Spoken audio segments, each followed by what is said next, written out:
fans are here. Green flag is in the air. The chase. We're underway. NASCAR's call to glory. Young Jeff Gordon has won the championship. Busch wins. Here comes Mac Kenseth. A big trophy will go to Tony Stewart. Jimmy Johnson has gone where no other driver has ever gone. 12 men with something to prove and something to hide. Everyone's got a secret, a strength, a weakness, a fear. It can box them in. It can push them forward. Checker flag, you are the man. But the chase has an uncanny way of exposing secrets. The more you work on it, the more it's going to get tight, and I can't turn or I'm getting run over. The gauntlet drops at New Hampshire. An open road of possibility with no alibi. Come on, guys, no confidence race. Just 10 races to prove greatness.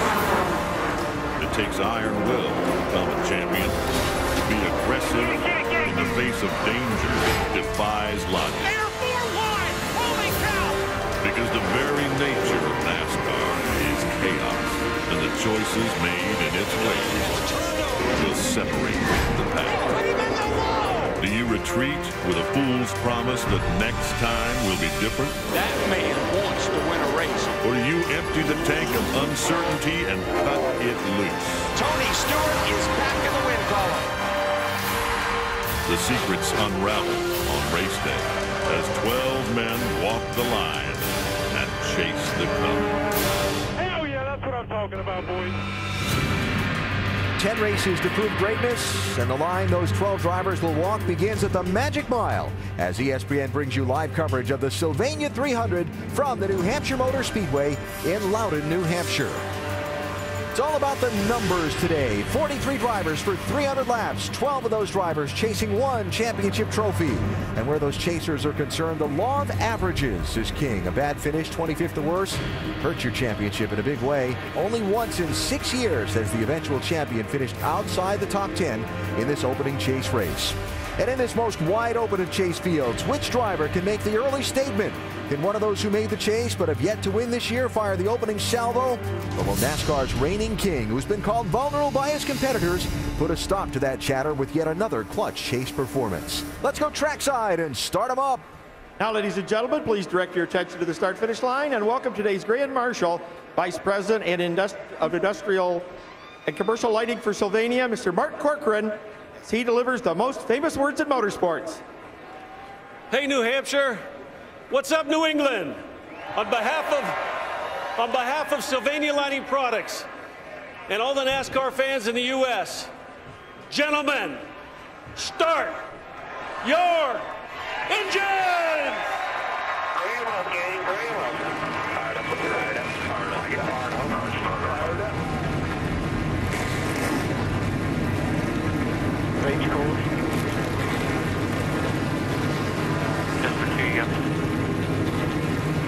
That's a nice way to work that all in together.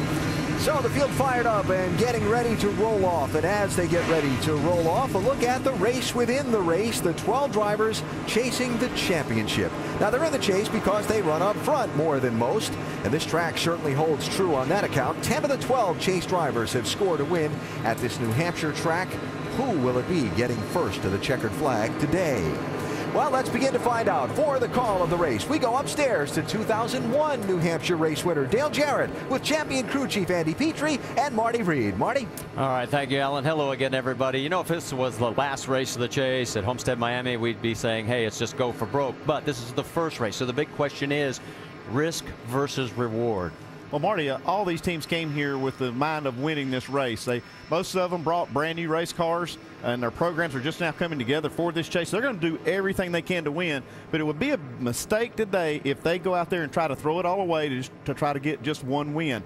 I think that if they have a good, solid finish, the thing they should do is to try to take that finish. Don't take a lot of chances, but they're still going to be going for that win. I'd caution you on that a little bit. I know that's what all the drivers and the crew chiefs are saying. We need to just come out here with a good, solid finish. I will mind you that I have raced and talked with these guys that are out here today, and whenever they put that helmet on and flip that switch, all that kind of goes out the window. They're thinking about winning this race. They know they can send a real statement if they win this race today as to who they're going to have to beat when it comes down to the end of this. So I think they're going to take a chance if they have that opportunity. If it costs them a few points in the end, they know they've got 9 races to make it up. And don't forget, there's 31 other guys that would love to spoil the party of the 12 in the chase. In fact, one of them is sitting on pole. It is Brad Keselowski, his first career pole in his 44th start. He set a new track record doing it in style and gave Team Penske its 7th pole here at New Hampshire. Across the top of your screen, your starting grid. 2 did not qualify. Johnny Sauter, Jeff Green. 2 are going to the rear. Andy Lally for a transmission and David Gilliland for an engine change. For our onboard cameras, let's go around for Mark Martin, Tony Stewart. We'll talk to Greg Biffle in just a moment. Kyle Busch, Kevin Harvick, Marcus Ambrose, Dale Earnhardt Jr., and Carl Edwards. And speaking of our in-race reporter, DJ, let's talk to Greg. Hey, Greg, Dale Jarrett, the ESPN. You have a copy? Yeah, the 19. The 19. Yeah, I'll show you when you come around. He is here. They're taking a minute to chat and get things right here. The 83, then the 19, which is Air Force, and I'll show you when you come around. Once you get your whole car into the 19th box, because it's in the 83 part of his box, I'll say get up, and then you can go. And then we just got to stop, a couple feet shy in our box, and we're good to go. Then when you dig, you'll click that next one. You'll be kind of slow to start. So if a guy's like just trying to make sure that Greg understands everybody that's around him here as he comes into pit road. The guy's running the broom up there, the back guy running the broom, that's where the line's at. Hey, Greg, Dale Jarrett, the ESPN. You have a copy? Okay, man. Sounds good. Let's have a good day here, 3 in pit bulls, just like you've done all year. A hell of a job getting us here, everybody. Let's just fight hard here for 10 weeks. This thing is way in our grasp here. We just got to go get it. Hey, Greg, DJ, you have a copy? DJ. Hey, man, our first question comes from our ESPN mailbag, and Cody in Omaha, Nebraska asks, how does your mindset change during the chase, knowing that one mediocre finish could cost you the championship? We're totally thinking about that, and we've just done everything we can to be ready for these 10 races. We know that we're going to have good finishes the whole way through, and we're focused on that, get our car as good as we can. Pit crew's doing a great job. The guys getting the cars ready are doing a great job. We just got to get it done on the racetrack and be smart. Hey, Greg, you won these first 2 races in the chase in 2008, and that propelled you to a 3rd-place finish that year. Does your team have you prepared for that type of start today? Absolutely. We got a great 3 and 4 Fusion car. We're pretty good at practice, and pretty wide open field. I think a couple wins here early on is going to set the stage. All right, Greg, thanks for talking with us. We'll talk to you later on now. Andy's going to talk to your crew chief, Greg Irwin. Hey, Greg Irwin, Andy Petrie, you got us? Hey, Andy, loud and clear. Hey, Greg, let's talk a little strategy. The race earlier this year, there was a lot of green flag stops, and we saw some people actually pitting early. Can you kind of walk us through that strategy? Yeah, Andy, we call that short pitting, and a lot of times, teams will do that, trying to make up time on the leader. What you're trying to do there is just maximize your time on fresh tires.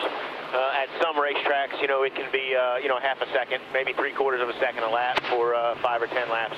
The nice thing about that is some of these places now, the wave around rule that we have takes some of the risk of that out. We get the opportunity to kind of catch back up if we get caught on pit road. We'll be a little bit short on gas, but we get this wave around and put you back on the lap. Okay, Greg, well, good luck with your strategy today, and thanks for talking to us. Have a good day, Andy. Thank you. All right, as we go over the wall, we'll say hello to Anwar Parrish. He's our Frontier carrier from the number 37 of David Gilliland. You have a great, safe day down there, Anwar. And pit stops need to be quick. To give you an idea just how quick, let's put our pit reporters on the clock. Dave Burns, you're up. Marty, pit lane is the world of adding fuel, making adjustments, and changing 4 tires in under 14 seconds. These guys work on speed all the time, but they have to be precise with their feet and their hands. Doc? Chase co-favorites Denny Hamlin and Jimmy Johnson start mid-pack at a track where it's very difficult to pass. So look for one or both crew chiefs to roll the dice on pit strategy for track position. Jamie. But Kurt Busch is the only chaser in the field without a teammate in the chase, but he's never worked better with his 2 teammates. With Brad Keselowski on the pole, Sam Hornish running the same setup, they can be the help that Kurt needs. Vince?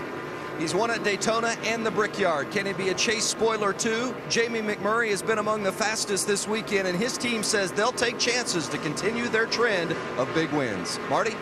Everybody right in around 10 seconds. Great job, guys. And a good pit stop is anything around 12, 13. Yeah, that's pretty good. Very good. Pretty quick. All right, let's take a look at the track facts. We talked about a flat track. Take a look at the corners, and DJ, you said it Friday. It doesn't even feel like it's 2 degrees. No, you don't feel like you have any of that. And if you're in that 7 degrees of banking, you're in trouble. I promise you. It's up against the wall. All right, as we get ready to go green, let's listen in on Jimmy Johnson's radio. All right, fellas, this is where it all begins. Let's go out there and have some fun today. I feel really excited about it. I think we're going to have a lot of fun. All we need to do is be nice and smooth, do our jobs. We'll roll out here with a good, solid top 10 finish. Get this thing kicked off right.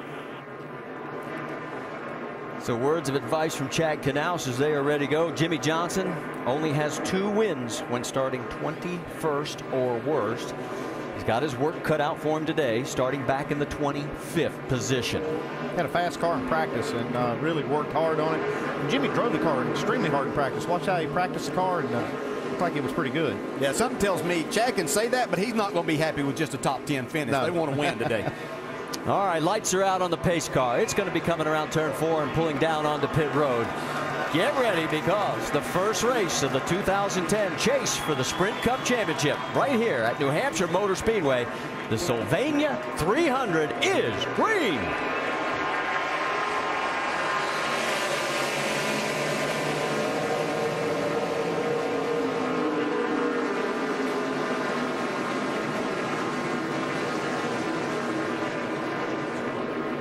Jimmy Johnson 3 wide already. Trying to get under Marcus Ambrose. And the great start for the 12 of Brad Keselowski. Whoa, Burton lights him up going into 3. Well, Jimmy taking some chances here in these first few corners. 3 wide. Man. It's Regan Smith on the high side. Marcus Ambrose in the middle. There's Jimmy. Here comes Ryan Newman as well. The view from Kevin Harvick. Yeah, Kevin Harvick right there in this mix too. Here's Tony Stewart trying to get 5 bonus points right from the start. Does it surprise you? His fastest pretty much all weekend long. Qualified 3rd. Here he goes shooting around for the front spot. Meanwhile, further back, Jimmy Johnson has gotten around Ambrose. And there's Harvick right behind. And Jimmy being extremely aggressive early. On board with Kevin. Well, the start of this race and these restarts are the most tedious for these drivers because the air pressures are low. There's not a lot of grip in this racetrack. Jimmy Johnson and Kevin Harvick being very aggressive from the start, though. Johnson's up to 22nd. How about Ryan Newman as he is marching up with him there? Newman in the 26th position right now. Mark Martin right behind that group. And what a difference a year makes. Yeah, Mark's last win was right here last year. Jimmy Johnson 3 wide again. He is really squeezing. That's Denny Hamlin right underneath him. There's your 1st and 2nd seeds. And Casey Mears is on the high side. Gosh, man, look at this. Right below. Contact. Hamlin gets in the quarter panel. And look at Harvick goes down low, and he may pick up a couple of spots. Looks like Denny Hamlin may have got the worst of that. His left front fender may have gotten some damage from it. Well, DJ, you were right. You said risk versus reward. You would be willing to take the risks. These guys are going for it early. I'll tell you, yeah, you can do all that talking that you want, but when you strap in there, you're thinking about going to the front. Remember one of the guys we talked about outside the chase that could play the role of spoiler? Look at Murray just moved Boyer. Jamie McMurray says, I don't care if you're in the chase, Clint. I'm going around you. You know, NASCAR doesn't say anything to these other drivers that aren't in the chase about staying away from these guys. This is just wide open racing. You know, these guys are here for a reason, too. You know, I knew the gloves were going to be off when this chase started, but man, that's some hard racing. McMurray in front of Boyer, and now here we go. Let's go a little bit. Here comes Biffle, and Jeff Gordon right underneath him. Now tucks in behind him. On the high side is Sam Hornish and Martin Truex. Looking back from Biffle's on board.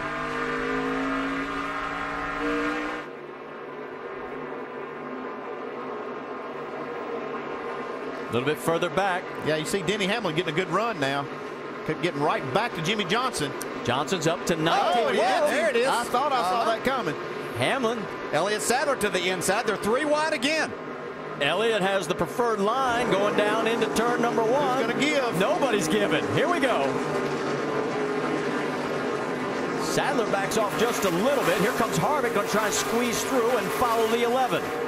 Did we wake up in Talladega this morning? I believe that was a cheap shot.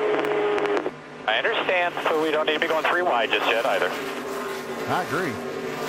That was Jimmy's radio, and boy, I'll tell you what, if this is any indication, we got 10 great races coming. Jimmy said, okay, we'll go 4 wide next lap then. If you don't want 3 wide, he's on it. All right, Harvick's in 21st. Right in front of him is Johnson and Hamlin. They are trying to march their way towards the front. Maybe they were listening to Ray Evernham, who said you better be in the top 5 by lap 150. All right, let's go back and check in up front because smoke is smoking. 1.1 seconds over Juan Pablo Montoya, who has gotten around Brad Keselowski for second. Boyer is 4th. McMurray is 5th here at the Sylvania 300 at New Hampshire. Above, you can see the gap between 1st and 2nd here at New Hampshire as Tony Stewart's opened up a 2.5-second lead at the Sylvania 300 at New Hampshire over Juan Pablo Montoya, Brad Keselowski, Clint Boyer, and look at this, the teammates going side by side. Gordon and Johnson, this is for 17th, and here comes Denny Hamlin. You can see Jimmy Johnson's got back by Denny Hamlin, now going around Jeff Gordon. When he got to Hamlin, he kind of let him go by, Doc. Indeed he did there, DJ. And, you know, Jimmy Johnson was so pumped at how well he ran in happy hour late yesterday. He said, you know, if we got a good car, we might as well go ahead and use it. And even better than that, he had the best 5-lap and 15-lap average of anybody in that final section. Not only is the car good early, it's good over a long run. Right now, Jimmy on his march toward the top 10.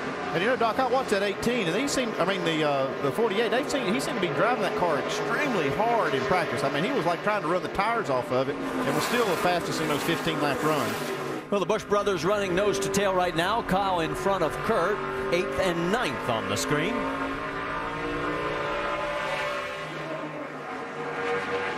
We've seen these guys race each other extremely hard over the years, trying to go for wins and things. I don't think we'll see anything crazy at this point in time of the race, but you never know what will happen, Vince. Well, the area that has caused this team problems, the 18 throughout the course of the weekend, is turns 1 and 2. They felt pretty good in 3 and 4, but 1 and 2 has been an issue. As you see Kurt go underneath his brother Kyle. Kyle says that the rear just feels like it's wanting to step out, doesn't have much grip to it. They really liked their car coming into the weekend, but it's been a little bit of a handful here early. And to just finish up on Kyle, he led 156 laps in his truck win yesterday. His 18th win this year in NASCAR competition. 3 in Cup, 10 on the Nationwide, 5 on the trucks. Yeah, these guys have to be a little careful at trying to make adjustments. There were other races yesterday. The trucks are close to the same tire, but they also had a late model race here that put down a different rubber. So you always had to caution yourself what your car was doing early on. You had to be careful and get about 30 laps in here, Andy. Yeah, I almost forgot about that. It was the last race that was run on the track was a late model race, and it does take a few laps to burn that. You know, it's a different brand of tire they run, so you have to kind of burn through that, lay down this Goodyear rubber like they are right now. And you see Clint Boyer laying some down off that corner. He's coming pretty good, but it does take a little while to get the track kind of stabilized from that. Boyer has gotten around Keselowski for 3rd. Up in 2nd, it is Montoya. And, of course, Tony Stewart is still the race leader. We've had 2 leaders. Keselowski led lap number 1. The other 17 have been led by Tony Stewart. But keep an eye on that 33 right there. The Cheerio Chevrolet is on the move. His last lap, 0.2 of a second quicker than Tony Stewart's here at the Sylvania 300 at New Hampshire.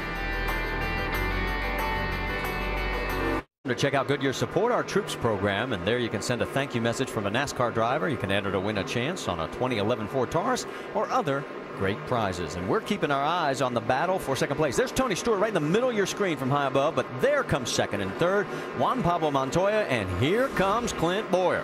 Yeah, Clint's been chewing away at both of the leaders, both of the top 2. A couple of tenths a lap. I mean, his car really working good on the bottom of the racetrack. See right here now, he's kind of bearing down on Montoya. Montoya probably let him go. You think? Well, he's going to have to, whether he likes it or not. I don't know.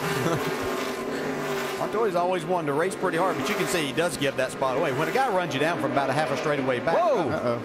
We have contact on the wall, the 82 of Scott Speed, and he has not been feeling well. In fact, Eric Almirola took care of final practice for him yesterday. He had some kind of virus. Get you a hole here. You see some places on his left side tires like he's had some contact with another car. May have caused this.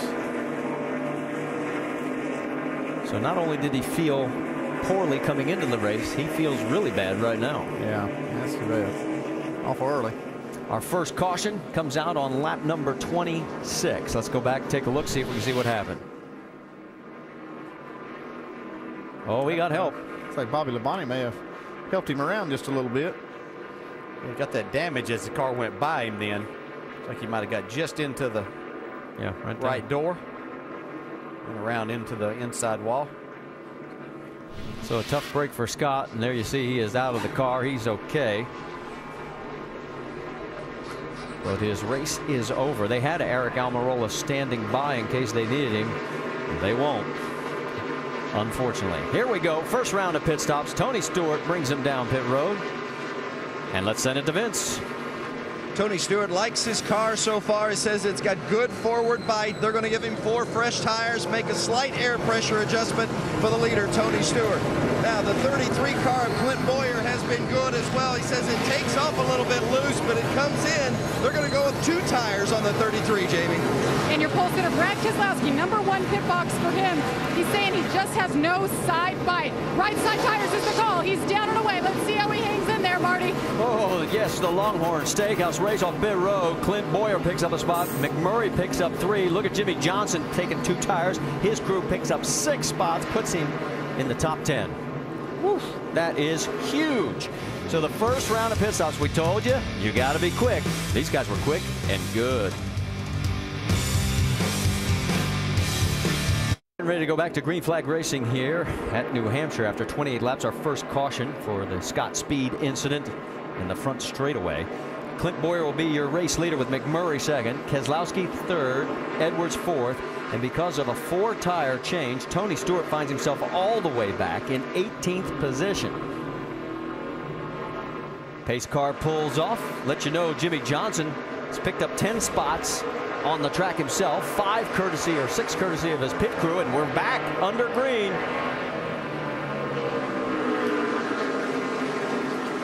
Let's see if Jimmy Johnson's going to be as aggressive on this restart as he was at the start of this race. There you can see him in the 4th row back there. McMurray fighting hard to try to keep the lead here. Just a nose out in front of Clint Boyer. Keselowski wants to get in this mix as well. Remember, he started on pole for today. There's Carl Edwards, David Rudiman right behind them. Then Kyle Busch, A.J. Allmendinger, and Jimmy Johnson. Look at McMurray really drive the car down in the corner hard. Yeah, you can see that Hurts in there getting back to the throttle. Boyer got back to the gas and made a nice run off the corner.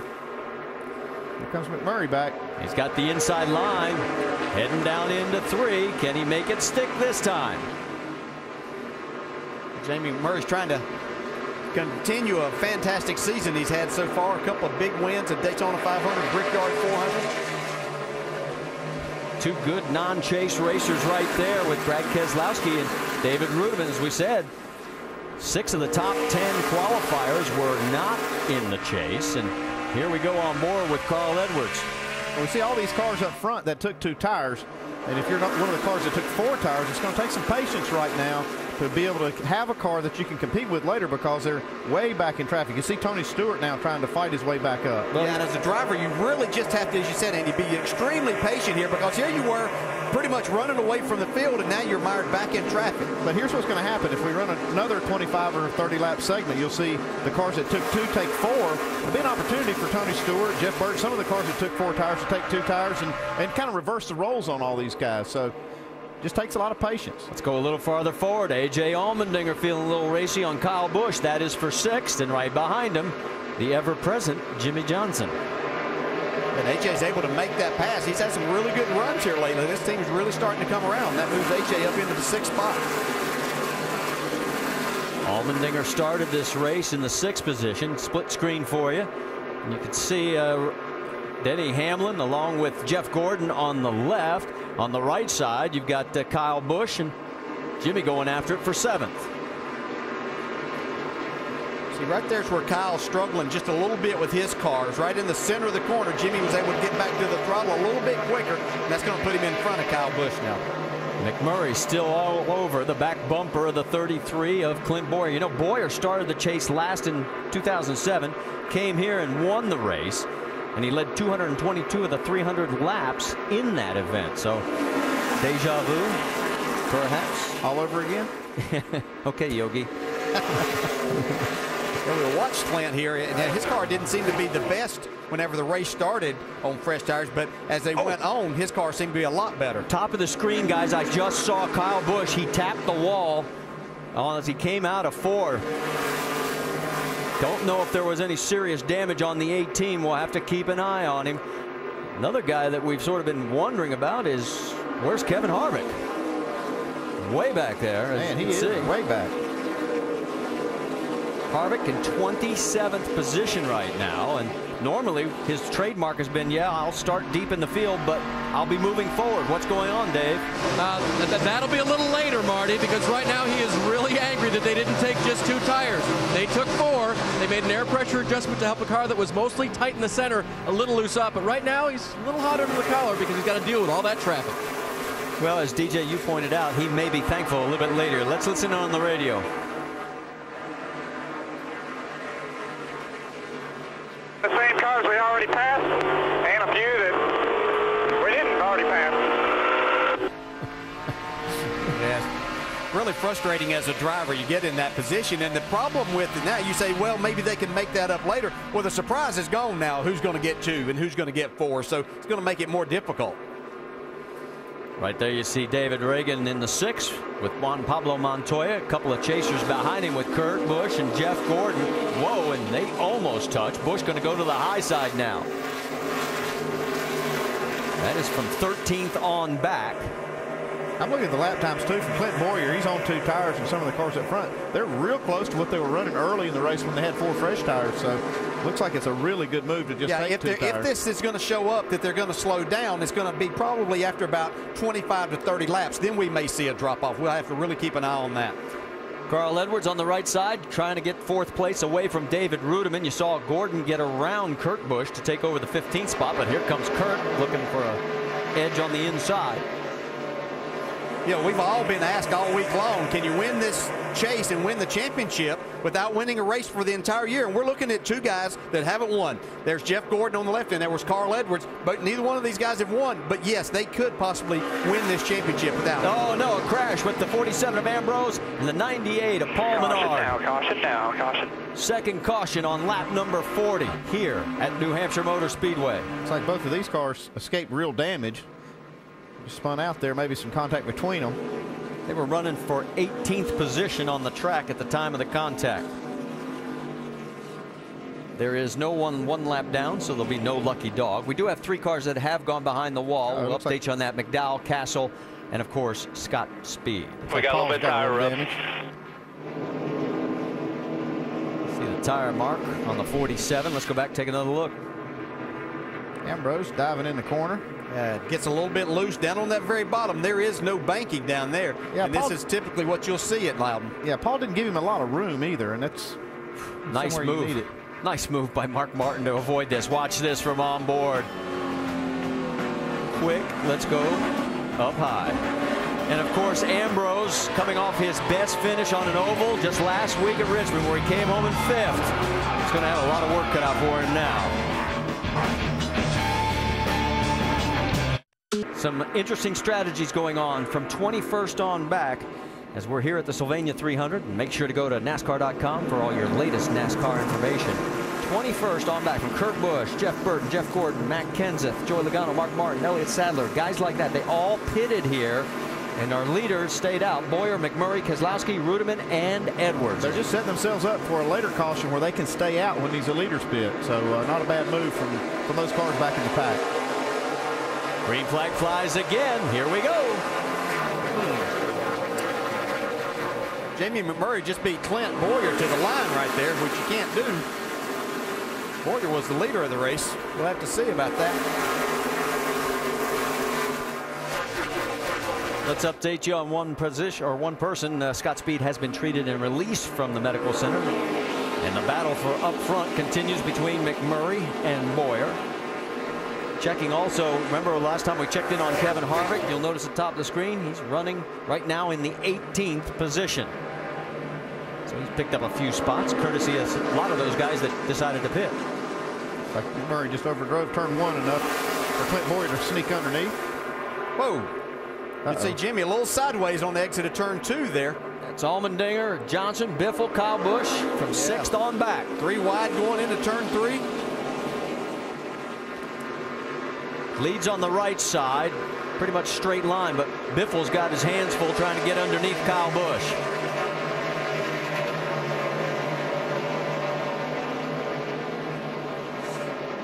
Whoa, looks awfully close there, almost slid up on him. Yeah, and that's the trouble that you have trying to get down into these corners when you're trying to complete a pass. There's no banking down on that very bottom part of the asphalt. Your car will get extremely loose. See Gordon and Harvick in this. Gordon's on the apron. Yeah, remember that these guys all have fresh tires. On the 31 of Burton, Gordon's got fresh tires. Logano, there they go around Harvick. He's in the middle of this meat sandwich. Kenseth right behind Harvick. I think Harvick wasn't happy earlier. You can imagine right now as he's in the middle of a 3 wide situation in New Hampshire. He's back to 21st, and here comes Tony Stewart. He gets around Greg Biffle. Yeah, he's already in the top 10 now and going for 9th spot there. In fact, that does give him the 9th position, Andy. And over on the left side, we continue to watch. Whoa, look out. Kenseth, Logano, and Reagan almost got together. Harvick right now shown in 20th position. There he is in the 29. A little bit further up, you see Jeff Gordon and Denny Hamlin along with Jeff Burton. Gordon's making a run on the high side, going down into 3.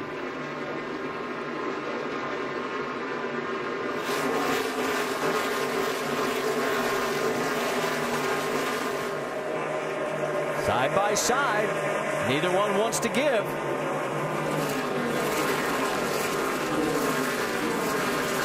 The fun thing about this racetrack is you can run side by side and really not give up a whole lot of time to others that you're racing, but you can see that Sam Hornish and Kevin Harvick have caught him. Now Jeff Gordon has gone around. I think Denny Hamlin's struggling with his car a little bit right now. It looked like in practice yesterday that maybe they'd worked some things out and we'd see him going forward, but that's not the case right now.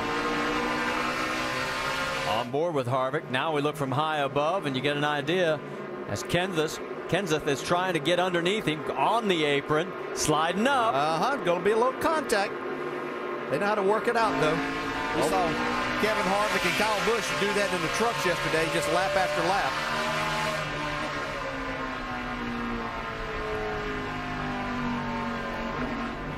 Right now with Kevin Harvick running in 20th. In front of him is the 11 of Denny Hamlin. Doc, what's the latest?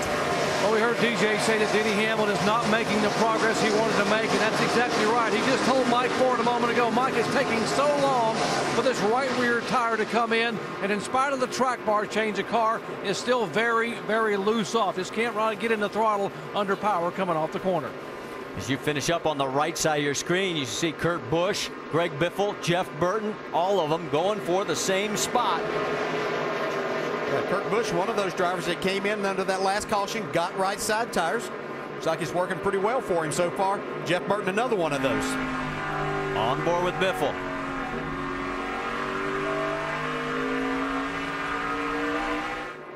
I don't think there was a happier guy to get out of Richmond than Biffle last week. Yeah, he was really looking forward to getting over here. Yeah, there goes the crew earlier. Man, they had a bad night in Richmond.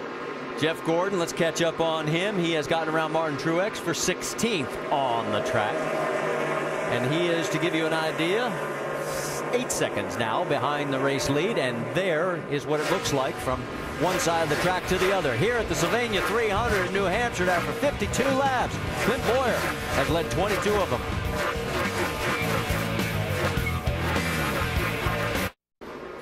ESPN's live coverage of the chase for the NASCAR Sprint Cup today from the New Hampshire Motor Speedway, where Clint Boyer is the early leader, and from the pit studio, Alan Bestwick with Rusty Wallace, Brad Daugherty, and Ray Evernham, watching a few different things. We talked about some keys to the race being patience for a driver, strategy for the teams, and how let them race would figure in. We've kind of seen all three in the early going. Yeah, we really have. I mean, one guy I'm really focusing on right now, Alan, for patience is Kevin Harvick. His car hasn't been handling real well. He's already way back in 20th position right now. So having some patience, Kevin Harvick is really going to have to exercise that if he's going to be successful here today at New Hampshire. And I agree on the pit strategy thing. We saw guys pit at 25 laps and just take right side tires. Tony Stewart went from first place to 18th place. He's worked his way back up to 9th right now, but he's using his car up doing it, guys. Yeah, guys have had it. What about Jimmy Johnson and Denny Hamlin on the opening laps of this race, getting after one another? Seen a lot of guys using that bumper to get to the fender to create space, create positions. Aggressive race thus far. Jimmy Johnson marching his way forward in this field. Denny Hamlin not as far forward. Hamlin running in 19th position now. A couple of quick cautions, nothing involving chasers. But boy, we've seen the field shuffled up by strategy in the opening laps as we go back upstairs to Marty Reed, Dale Jarrett, and Andy Petrie. Thank you, Alan. All of the chasers are in the top 21, but only 2 are in the top 6. In fact, if you take a look right there, there's Jamie McMurray with Carl Edwards and Brad Keselowski at 2nd, 3rd, and 4th. We talked about how these other 31 guys are going to play a role in this championship. Yeah, I'm just watching that 12 car's running really, really good. I mean, a lot better than he's run most of the year. See Carl Edwards getting around him, and he's on the move. Well, we've got quite a few of them. A.J. Allmendinger's having a good day. You see him right back there. Just a lot of drives that are running extremely well, and each one of those positions represents taking points away from those guys in the chase. Well, Brad may be, leading the championship over on the nationwide side. His best 2010 results in Cup are 2 12th place runs at Martinsville and Darlington. So he would love to be right where he's at right now. Drop back a little bit further. We check in on David Ruderman, another of the non-chasers, but here comes Jimmy Johnson. Johnson gets around him for that 6th spot.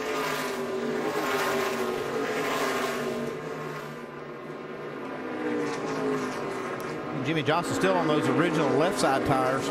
We saw him make contact with Denny Hamlin, kind of see where he rubbed the lettering off the left sides, but looks like his car's working really well. He only changed those 2 right side tires. The car's still going forward. What else are they doing down there, Doc? Well, the chase is officially on, Andy, so welcome back, Superman. I mean, Jimmy Johnson. He's making a move in a hurry toward the front. What he says a moment ago is the reason this progress has stalled a little bit is because he said, I cannot get full throttle on the middle of the corner off. I got to feather the throttle. He said the car will not roll completely in the center. Still a little stuck and a little bit loose off, so he has to wait to pick up the throttle, and that's why his progress toward the front has stalled, at least momentarily. Well, one thing that's happened is the sun has come out and the track is getting heated a lot more than it was to start the race, so some of these cars are probably changing some.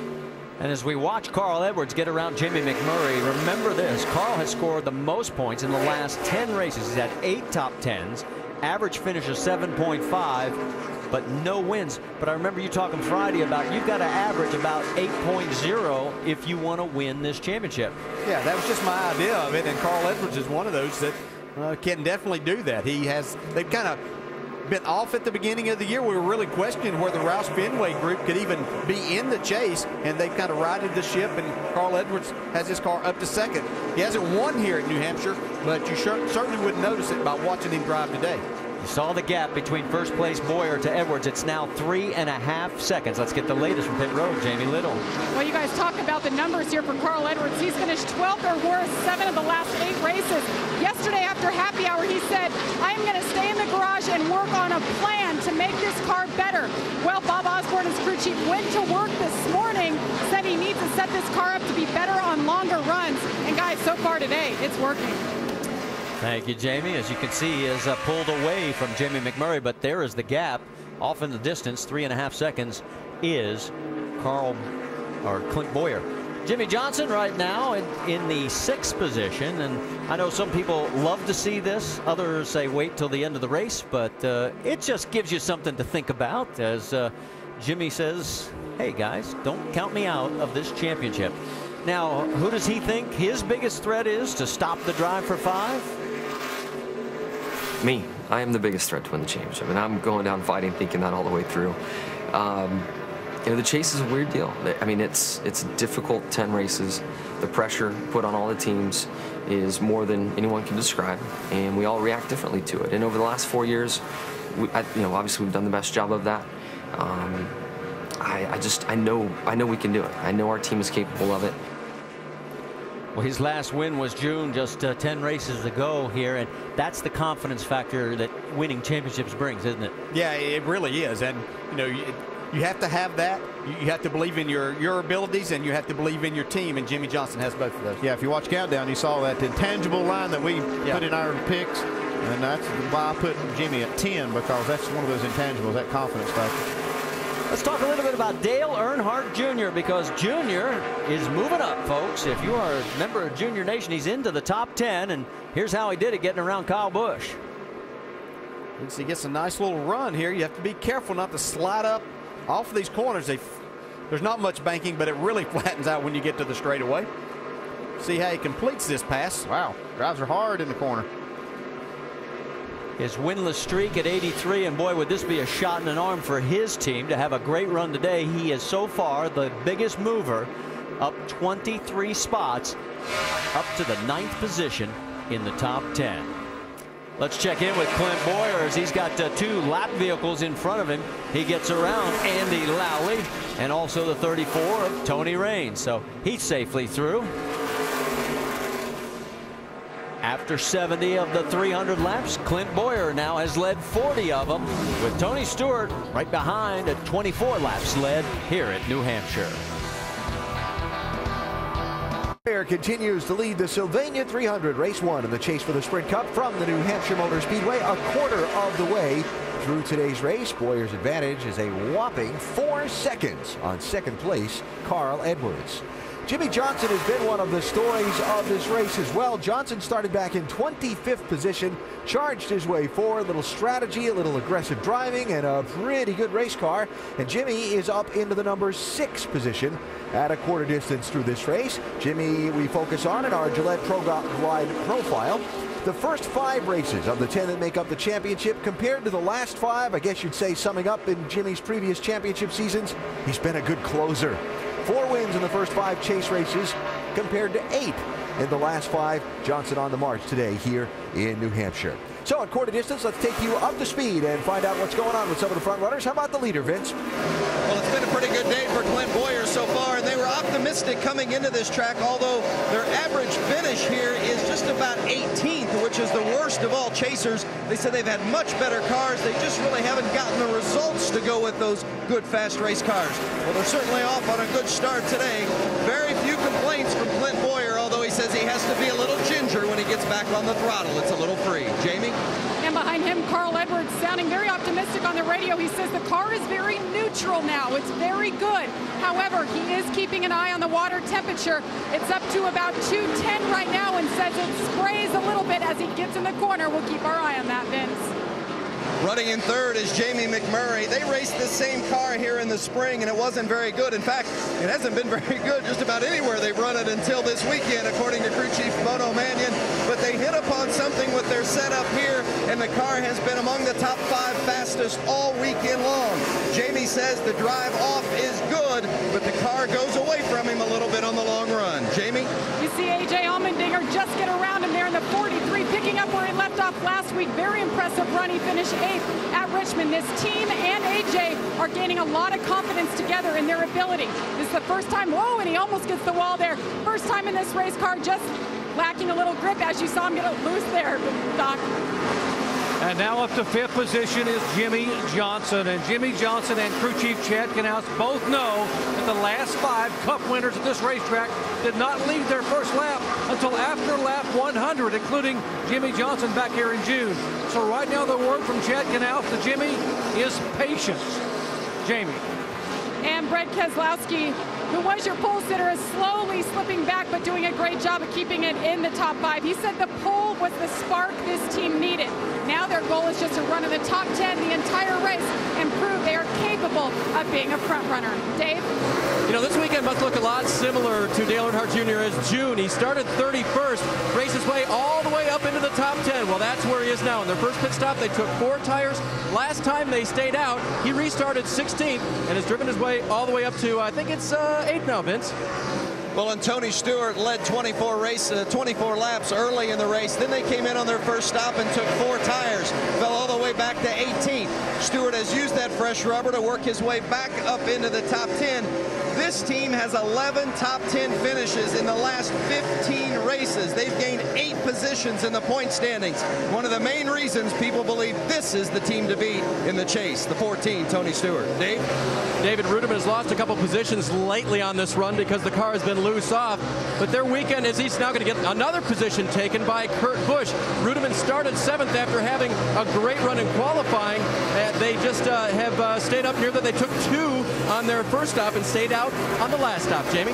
And Kurt Busch and his 2 team very disappointed after last week's finish. But the good news is they brought a new race car here, as you see him mired in traffic right there. But Kurt Busch brought this brand new car, one of 6 they will bring to the chase races. He said that last stop, the adjustments helped. He just needs rear grip, Dave. Jamie, how about Jeff Burton in the chase? And on that last pit stop, they came down for 2 tires. Crew Chief Todd Barrier called down. He said, you know what? We're not going to make any changes and see where it goes. It's gone from 21st to 11th, Alan. All right, as we watch this little 3-way fight here at the backside of the top 10, we'll just mention this. Ray Abraham, champion crew chief, said on NASCAR Countdown that the guys starting back in the pack among the chasers wanted to be in the top 5 with their cars in one piece. By the time we got to halfway, we're not even close to halfway yet. Jimmy Johnson's up in the top 5. Marty, DJ, and Andy. Thank you, Alan. As you look also right behind this group, you notice Kyle Busch trying to get back in the mix as he is running in the 12th position. Update you on a few cars. Nemechek, Bliss, and Castle, McDowell, Speed are either off or out of the race. Let's get an update on Kevin Harvick because he's running in 17th, Dave. And Marty, we talked to Kevin in Countdown today about his attitude going forward, and we've seen his leadership on this team. Remember Atlanta when he admitted that he made a mistake and kind of cost him a lot that day going for too much? So it's interesting to focus on that subject when you talk to Kevin. Well, they've had a struggle so far today, and here was his radio about 15 laps ago. All right. Obviously, we've made 2 of the worst pit calls we can make today so far.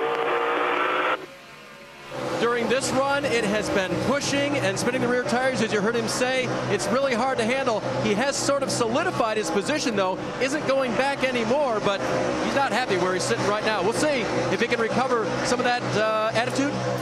Well, another round of pit stops will be coming up in the not too distant future, so he'll get a chance to see what happens. David Reagan's going to go a lap down. That means we'll have 30 cars now on the lead lap, and Clint Boyer has now led 58 laps. Pit stops upcoming. Pressure for the teams, especially at a track where track position and strategy are so crucial.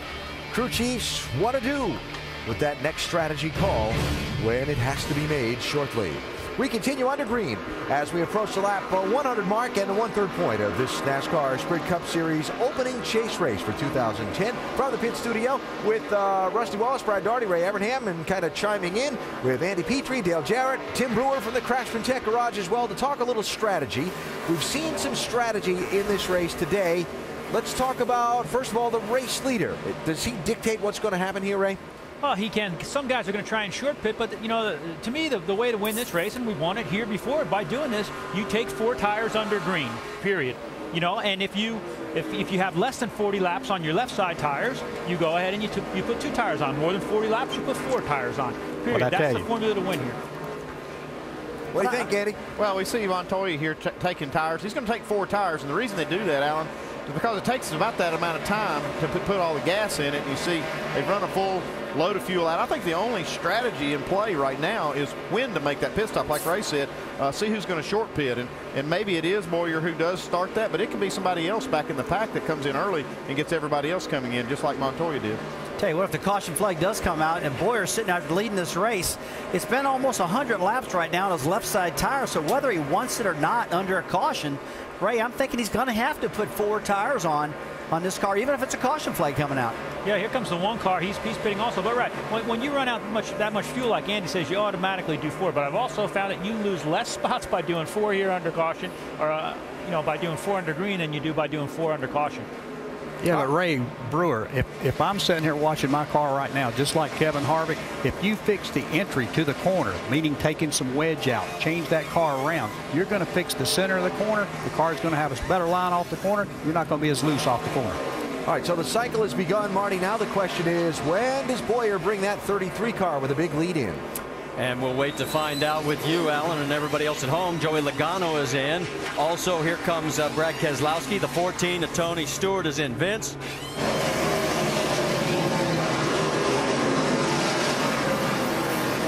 14 of Tony Stewart really tight in the center. Needs more forward bite. They're going to make an air pressure adjustment with 4 tires for Tony Stewart. There's the 18 of Kyle Busch. Kyle says that they just haven't had the drive off that they need. The car feels like it's on top of the track. No forward bite. 4 tires and a chassis adjustment for the 18. Now the 33 of Clint Boyer is in. They took 4 tires, made a track bar adjustment and an air pressure adjustment, trying to get it to drive off the corner a little better. Doc? Jimmie Johnson in, major chassis adjustment. Car still tight in the center, still free off. He cannot use the throttle. Then they're going to go back to some air pressure changes early on. Behind him, the 11 car. Denny Hamlin in. Back to the normal air pressures. Half around the wedge in. Hamlin said, you have got to work on my forward bite. Jamie. And Carl Edwards says he's just getting a little bit loose. That water temp is still at 210. Track bar adjustment up, air pressure adjustment, 4 tires, fill it up with Sunoco fuel. That's the call for Carl Edwards, who has a pretty good race car today. They continue to work on the left side on Edwards. We can also tell you several other cars have made their stops. And most of them are now back out on the track. We're still under green. Our current leader, Kurt Busch, through the cycle, is now coming in, which means it'll give the lead over to Jeff Gordon. Jamie? And Kurt Busch says, free me up. And the adjustments worked on the last round of pit stops. So they're going to do another round of the track bar up, air pressure adjustment in the left rear, and 4 tires was the initial call. Let's take a look and see if that will remain the call. On the right side of the screen, you see the 12 go around the 24. Kurt Busch, yes, they do stick with the 4-tire call as they work around on the left side of the car, getting better for Kurt Busch.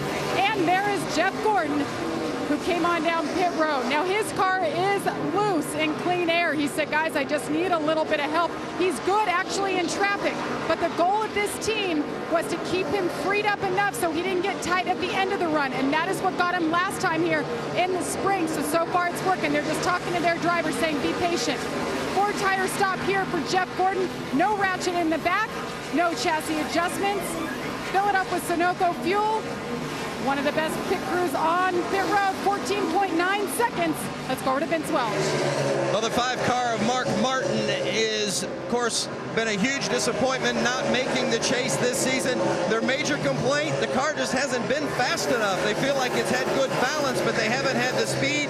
That's Mark's complaint again today. They went 1 round up on the track bar, trying to look for a little something extra for the 5. And there's the race leader right now, Robbie Gordon, as he has not made his pit stop yet, as he is a couple of cars in front of Clint Boyer, who is shown in 2nd place. Now 1st place. And there will be the lead change. Of course, the 5 bonus points important for Robbie because he's 35th in the owner points right now. Found it very interesting. 2 drivers that pitted under that last caution were the 2 car of Kurt Busch and the 31 of Jeff Burton. They had driven their way up into the top 10. They could have stayed out longer, but they chose to come on in. So that shows you how much tires are going to affect these cars. Yeah, so we just heard Greg Irwin talk before the race about short pitting, and that's what it is. I mean, they didn't want to let these other cars get an advantage by getting fresh tires and getting back out there. Their tires had already worked to their advantage, so they decided to go ahead and kind of reset with the rest of the leaders. Well, Robbie Gordon was our 8th different leader. We've had 13 lead changes, and the man on the right, Clint Boyer, has now led 69 laps. Prior to that, he led a total of 59 throughout Pocono in June. And last year, to give you an idea how bad the year was, all season long, he led only 41. So Boyer on the move right now again. He's got a 5.9 second lead over 2nd place, Carl Edwards, and that's about what he had when he came in. So he managed to maintain that margin. Yeah, watch the gap on some of these cars. Jimmie Johnson came in with his teammate Dale Earnhardt Jr. Right together, but when they came back on the track, you see, now the 48's in 4th and the 88's in 14th. So I don't know what happened in the pits, but definitely Junior lost a ton of time somewhere. Saw the numbers on Carl Edwards there. His lead over 3rd place, Jimmy McMurray, is another 4 seconds here at the Sylvania 300 at New Hampshire. In New Hampshire Motor Speedway, Clint Boyer has a 4.3-second lead over Carl Edwards. McMurray, Johnson, and Stewart round out your top 5. Let's talk about the Fast 5. Well, the Fast 5 is usually led by Matt Kenseth's team. They do a great job on pit road. Again, all these times are very close, 12.8 down to 13 seconds. But that's how you make up spots on green flag stops with these really quick 4-tire changes. And let's talk about the AT&T Fastest Pit Crew of the Year award, because we'll show you who's currently leading, and that's Jeff Gordon. You can help determine the standings. Vote from your AT&T phone by texting the car number to 2258 for the pit crew you think is the fastest and most valuable. You're talking about that's how you pick up time, and as a leader of the race, that's how you keep that advantage that you'd gotten on the racetrack by your pit crew doing a great job like Clint Boyers did. See Dale Earnhardt Jr. Back there in 11th position. He had worked his way up to 7th. I think we got the word from Dave Burns that he got blocked in pit road. Dave, give us the official update. Yep, officially he did. It was Regan Smith right in front of him, and the crew had to push him back just a little bit before he put it in first gear and rolled that car off of pit road. Frustrating because on the pit stop, they didn't make any changes. He was pretty happy with the way it was handling. Yeah, this is too bad right here because the junior had been coming like crazy, and he came in with Jimmy Johnson. Looks like he's got a clear way out. Oh, and here comes Regan Smith. Man, that is costly right there. You saw the 2 cars that went by in pit road. Just think of how many went by out on the track. So there you see Junior. Jeff Gordon has got around him. So Gordon is in 11th. Move Junior back to 12th. David Ruderman right in front of Jeff. Now, my question, and I asked it during the break, A.J. Allmendinger is now a lap down in 25th after being in the top 10. Jamie, what is going on? Well, Marty, it is another heartbreaker on that last round of pit stops. Right when A.J. Allmendinger hit pit road, he completely ran out of fuel. So he coasted down to his pit box. They put 4 tires on it, and by the time he got back out, he went 1 lap down. So by my calculations, he went 72 laps. What do you guys think? Bad? Good?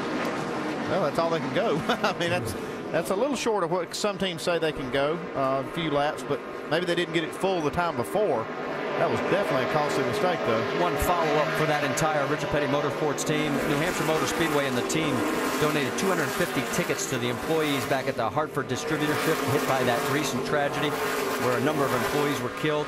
The haulers stopped by. They signed autographs. It was a big morale boost, and those 250 people are here today having a good time. And that's a great move on both those organizations' part. Back to the race, you see that Jeff Gordon, look out, David Ruderman, and they touch Junior. Man, he's got about 5 donuts on that side. He took that spot on purpose right there now. Kyle Busch is going to take a peek under Ruderman as well. Yeah, it looks like Ruderman's really struggling with his car. Heck, the way they have people keep beating and banging on it. You'd think this was lap 297. Give me a break, guys. Vince, what are you hearing down there? Well, Kyle Busch, of course, so frustrating a year ago, missed the chase by 8 points. Some people feel like they're a favorite to win it this year. A lot of pressure being felt by that team, and crew chief Dave Rogers said a lot of it is self-imposed. They've got to keep everybody calm and cool. Listen to Kyle on the radio a moment ago about his car. The right rear lateral grip bud, dude, it doesn't matter. I'm pushing the nose off it. I'm shattering a right rear tire. I got nothing. Anytime I try to keep up with these guys, I bust all 4 tires loose. If I just slow down and don't go anywhere and just sit here and ride, I get beat by 2/10 a lap. Kyle seems to be quite frustrated with the way the car is handling, particularly the chattering of the tires. And for more on that, let's check in with Tim Brewer in the Craftsman Tech Garage. Tim?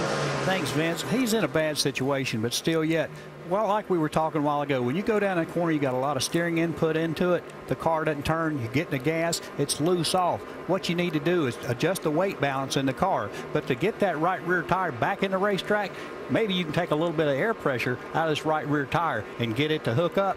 That'll solve a lot of his problems through the center and off. Well, Tim, as you finish up, well, we actually have a view of what's going on with Kyle's car from Dale Earnhardt Jr.'s onboard camera. Here we go.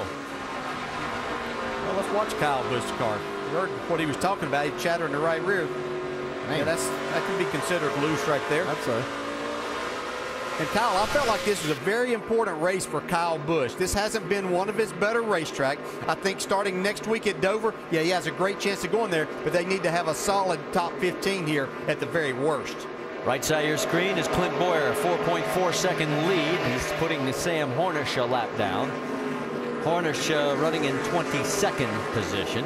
On the left side, you got Juan Pablo Montoya right there with the 18. Here comes Kevin Harvick under Juan. This could get interesting. No, we heard Harvick not happy with his car most of this race, and they made maybe a little mistake on their pit strategy, but he's starting to move his way forward steadily. And that's what this team has done very well all year long, as we've watched them lead the points for the majority of the year, is work on this race car. And I think that we've seen Kevin make progress. Now he's getting himself in a position that they can make a difference. He's up into the top 15. Harvick trying to take over that 14th spot from Montoya. They're side by side coming out of 2. In fact, whoa, almost touching. Montoya didn't want to get boxed in right there. Yeah, you've got the 38 of Travis Kvapil, who is already a lap down, and everybody's trying to work their way underneath him. Montoya clears. Here comes Harvick as well. Now, if we go back just a little bit further, this gives you an idea why Harvick wants to get on his horse, because there is your race leader, as Clint Boyer is really just knocking the numbers down. That is Joey Logano. He is 21st position, and he is the next victim to go one down here at the Sylvania 300 at New Hampshire. Major League Baseball and the hunt for October continues on Sunday Night Baseball. Miguel Cabrera leads the Tigers against Manny Ramirez and the White Sox. Sunday Night Baseball presented by Taco Bell, part of Lee Jeans. The hunt for October on ESPN and ESPN3.com, and that's all at 8 Eastern. Back here, we are working on lap number 129 of 300. Clint Boyer is our race leader. He's led 94 laps. Points leader Jimmie Johnson right now is in 4th. That's right. Currently, right now, he would be the points leader based on where everybody's running. Highest running chaser, obviously, is Clint Boyer. Came in seated 12th. Right now, he's running at the front of the field, and Matt Kenseth is 18th. And one of the other things we should point out is that 8 of the top 10 are now cars that are in the chase. Remember at the start of the race, it was 6 out of 10 that were non-chasers. So the cream's rising. Yeah, and one of those guys that has worked his way into the top 10 now. There you see Jeff Burton going by. He's up definitely in the top 10, up in the 6th spot. But Denny Hamlin's found his way up there. He was hanging around back there in that 12th to 17th place. But he's really made a charge here, Doc. He really has, DJ. And you know how Mike Ford does it. Mike is a realist. He takes his time. Mike worked with you many years when you were the Cup Series driver. They wanted to get a comfort zone for Denny Hamlin. Well, they have found that comfort zone now. It was just a half a round a wedge away and putting the air pressure back where they wanted to put it. And now they have told Denny Hamlin the last 7 laps in a row, he has been faster than the leader. He is the fastest car on the racetrack right now and on his way to the front. And as you finish up, Doc, Kurt Busch is taking a peek underneath. Brad Keselowski. Keselowski gives way to his Penske Racing teammate, and they swap those spots. So move Kurt up to 7th.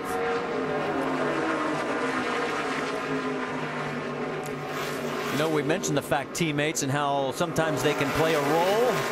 Kurt Busch talked about it. We started it last week at Richmond with Sam Hornish Jr. running my setup, and they stayed with it all through practice, even in the race. And we learned from some setup notes what they found and what they discovered, and it's like 2 notebooks working as one.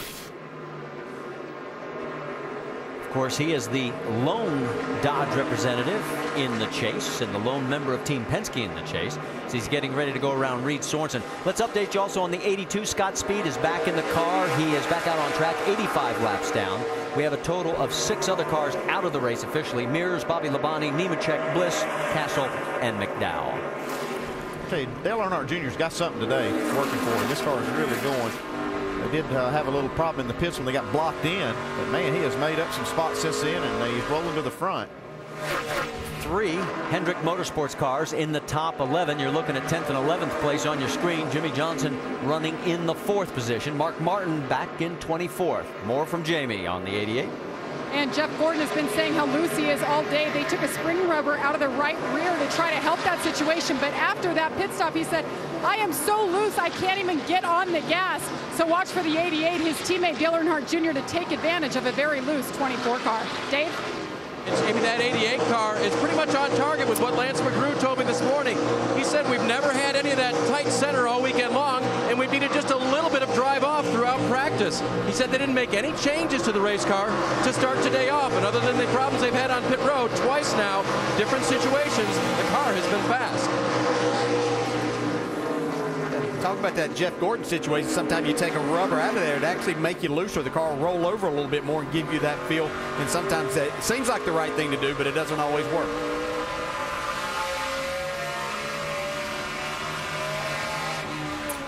Let's go to the battle for the lucky dog position, because A.J. Allmendinger, he's had a good race car. He and Joey Logano, they are the first two cars, a lap down in 21st and 22nd. And this could be huge, especially because Allmendinger does have a good race car today. He was in the top 5 earlier, and that one little miscue of running out of fuel before that green flag stop put him way back a lap down, but he's fighting back hard. And I can see Logano's not giving many people very much room. You can see he held up Clint Boyer a little while ago. His car, he's running down on the bottom. That could get him a little nudge here. There's Carl Edwards, second place, going underneath Sam Hornish. Right behind Carl is the 5 of Mark Martin. Mark in 24th position. So all those guys are running for position, 1 lap down. And obviously they want to be that first car in that lucky dog spot, and right now it is still the 20 of Logano. I tell you, Logano's put himself in a couple spots right here. I mean, he kind of really cut Allmendinger off getting into turn 3. Allmendinger gave him a break. So are you saying he's about to get turned? Yeah, he might. He's not careful. Got traffic in front of him now. Let's go on board with Carl Edwards. And Carl just assumed they work this out after he gets by them. They may not, though. 71 of Andy Lally, as they both clear him. The next target is the 36 of Dave Blaney. And I know Joey Logano is trying to protect that lucky dog spot right now, because anything can happen and he can get back on the lead lap, but you don't want to wind up with a race car torn up. Just to update you, Lally, as you saw him there in the 71, he is 3 laps down, running in 35th position. And as we go to the split screen on the left side, let's pick up Ryan Newman, who won the modified race yesterday, going past the 16 of Greg Biffle. And that is for 16th. A.J. Allmendinger on the right. Let's listen in on the radio, see what he's saying about this battle. Damn it, Mike, this sucks having to race this car for a lucky dog. I understand, buddy. You're doing a great job. You can just sense that frustration right there. Well, he's got a fender underneath him right now. Can't get enough oomph off the corner. And Carl Edwards just stays right there. There's your top 5 here at the Sylvania 300 at New Hampshire. Clint Boyer, he hasn't won since Richmond of May of 2008. Through the Sylvania 300, the opening race in the chase for the NASCAR Sprint Cup, and the caution flag is just waved for the 3rd time in this race. NASCAR was looking at some debris on the racetrack for a couple laps. They have decided it's worth a yellow flag and has put the caution out for the 3rd time. We'll see some pit stops in a minute from the pit studio. Let's get caught up on what's happened so far in the Dodge Race Rundown with Rusty, Brad, and Ray. Some pretty hairy stuff among some chasers in the opening laps. Oh, you see Jimmy Johnson 3 wide going on to turn 1 right there. Had Denny Hamel underneath him. Actually got Denny a little upset. They got fender banging a little bit. See that right there? But pretty aggressive move first early part of the race here. But those guys made it through the traffic okay. Pit strategy we've seen play today, right? Yeah, well, Clint Boyer and his group were right on it. We saw him come in early, get those 2 tires, and get that car out in front in clean air. Kept it out there and led a lot of laps. Boyer has led the most laps today. 111 of the 146 that have been run so far. Dale Earnhardt Jr., another guy we've had an eye on today, Brad. Dale Earnhardt Jr. has been on the move since the drop of the green flag, up 21 positions, doing a really good job. Looks like he has a really good, well-balanced race car. He's passing a lot of people. Looks like he's maintained position. Could get a great finish today for old June Bug. Got blocked in on pit road, but has picked his way back up to the 11th spot. That cost you some time. But again, solid day for Junior. Right now, of the top 10 on the racetrack, 8 of them are drivers in the championship chase. Not really any of the chasers overwhelmingly struggling. The farthest back is Matt Kenseth in 18th position.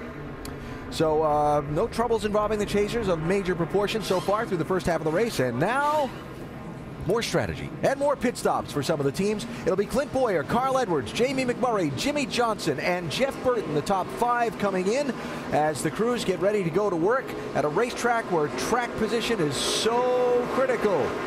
Who makes the mistake? Who gets it done, David? 10th seed coming in was Jeff Burton. He was 60 points behind when the day started. Currently running 5th right now in the 31 car. That run, he said, pretty good. And so they're not going to make any adjustments to the 31, just 4 tires and fuel. Vince? The 33 of Clint Boyer has been the dominant car so far today, but he's a little too free in and off. So they're going to go back to their original air pressure adjustment, make a track bar and wedge adjustment as well, Doc. Middle of your screen, Jimmy Johnson, free in, free off, tight in the center. Another chassis adjustment, air pressure, trying to get it to roll in the corner. Jamie. Carl Edwards needs more grip and air pressure adjustment. He's thirsty. He needs a drink. 4 tires for the 99. He came in second. Let's see how he ends up on pit road. You see the 29 there is the first car off. Guys. No contest for the race off pit road for the lead. A little bit of shuffling farther back. Yeah, good job out of Clint Boyer, though. A 12.9-second pit stop, 4 tires. That pit crew's doing everything right for Boyer today. He's doing exactly what he needs to do. Yeah, everyone seems to have held position or at least gained a little bit. So I think it's all equal. We're going to have a good restart here, and all the chasers are up front. Carl Edwards losing a couple spots there, so Boyer hanging on to the top spot. He won the chase opener in 2007 by 6.5 seconds. He just lost a 6.5-second lead to that yellow. Clint Boyer's a race leader once again. Jamie McMurray on the outside of row number 1. The free pass went to A.J. Allmendinger. He's back on the lead lap after that tussle with Joey Logano. 3 cars took the wave around. We're back to green flag racing. The wave around for Kvapil. And look out, here we go. I'll get to the wave around later because they're going for it. Jimmy Johnson looked like he might want to think about making it 3 wide again. Thought better of that right then. He's in a battle for that 3rd spot. Carl Edwards. Boyer's car is just so strong, off the corner especially. This is the 2nd time in his career that he's led over 100 laps in a race. Guess what happened the last time? He won the race, and it was right here. Let's go on board with Carl Edwards. He's got Jeff Burton all over him. Yeah, that's Jeff Burton. That 31's a strong race car, Andy. They told you they were going to be good. They told me coming into the weekend they were going to be really strong. They weren't that great in practice, but they've made some good adjustments today, and now Jimmy Johnson's having to race Jeff Burton, which he hadn't had to race Burton all day. 3 wide coming here. Here comes Brad Keselowski to the inside. We know he's not going to live. Jimmy Johnson's found himself in this position quite a few times today. And look behind him, you got Kurt Busch. You also got the 14 of Stewart. There's the 11 of Hamlin. The Johnson 18, loose. Look out! Oh, contact between the Busch brothers. And here comes Biffle diving on. He goes in front of the 88 of Earnhardt Jr. Other than that, it was a calm corner. The wave arounds were the 38, the 34, and the 7. We got that up for you finally. Bad news, though, if you're a Kevin Harvick fan. He lost another 5 spots on this pit stop. There you see him back there. He went in 13th, came back out 18th, and he's in that mess right there. Yeah, he's trying to make up a lot of them right now. He's down in turn 3, but he's right behind Greg Biffle, who looks like he's really struggling with his car. Casey Kane right there as well, as all this battle is going on. Back in the field, Earnhardt 15th, Kane 16th, Biffle 17th, Harvick 18th, as they're all mixing it up for those positions. See Matt Kenseth right there in that battle too. He started way back. He's made up a lot of spots today. 14. Still has some more though. Finally seems to have calmed down a little bit. Everybody sort of gets into single file. The view from Biffle's view is out the back. He's trying to close on the 29. He's going to make a run on him going down into turn number 1. Biffle makes it look easy. And he clears him. Whoa, and Kenseth got loose. Yeah, you can see. You hit those seams down in there. Here comes Jimmy Johnson trying to make up some of those spots. He was a big loser on that restart. Going from 3rd back to 8th. Now trying to get back to 7th. He's going to be a meat in a Dodge sandwich if Kurt Busch and Brad Keselowski have any say about it. But he says, no, guys, I think I'll check on out. Comes Kyle Busch. He's worked himself up into the top 10 now. Kyle underneath Brad Keselowski. Of course, they've had their moments. Doesn't seem like there's going to be any problems here, however.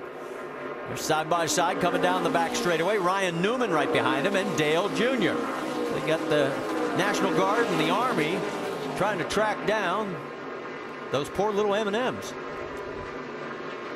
So Kyle is able to make that pass. Here comes Gordon. This car just hasn't been to his liking, but they've made a lot of adjustments on it so far. Gordon, the National Guard emblem right there as he goes underneath the 12. And if I said Junior earlier, I meant to say Gordon. He's carrying the National Guard colors as well. Let's correct that while we're looking at it. And a little bit further back, you can see Harvick was in your screen. And Harvick finding himself back there, still battling back in the pack after those pit stops. Clint Bowyer's team, man, they did a great job of getting him on and off pit road, 12.7. But you see that 16.6? That's going to lose you spots every single time on pit road. Break it down even farther here, you can see where the time was gained and lost. I mean, look at Clint Bowyer, man. 5.7 on the right, 4 on the jack, 3 on the left side. That's an incredibly fast left side stop. And then you see Harvick losing most of his time on the left side. Yeah, we talked about him being loose. You wonder if they put a rubber in that left rear or something. It's 2 weeks in a row. Pat and Heather together. You got about 5 spots that we just worked all day to try to get by. Now we got to do it again. We can't even run in the top 15 if we have pit stops like that. We come in behind them 18 and 7 spots in front of us. A pretty terrible day, to be honest with you. We've had 2 pit calls that were the wrong way. Bad pit stop. Sucked all the weekend. Matt Clark, good energy, see what's going on. Yeah, that last voice you heard was Richard Childress trying to get involved a little bit. I mean, they really are struggling today, but they just have to get that out of their minds here and start working on the rest of the race. And got to kind of quit focusing on the bad things they've done.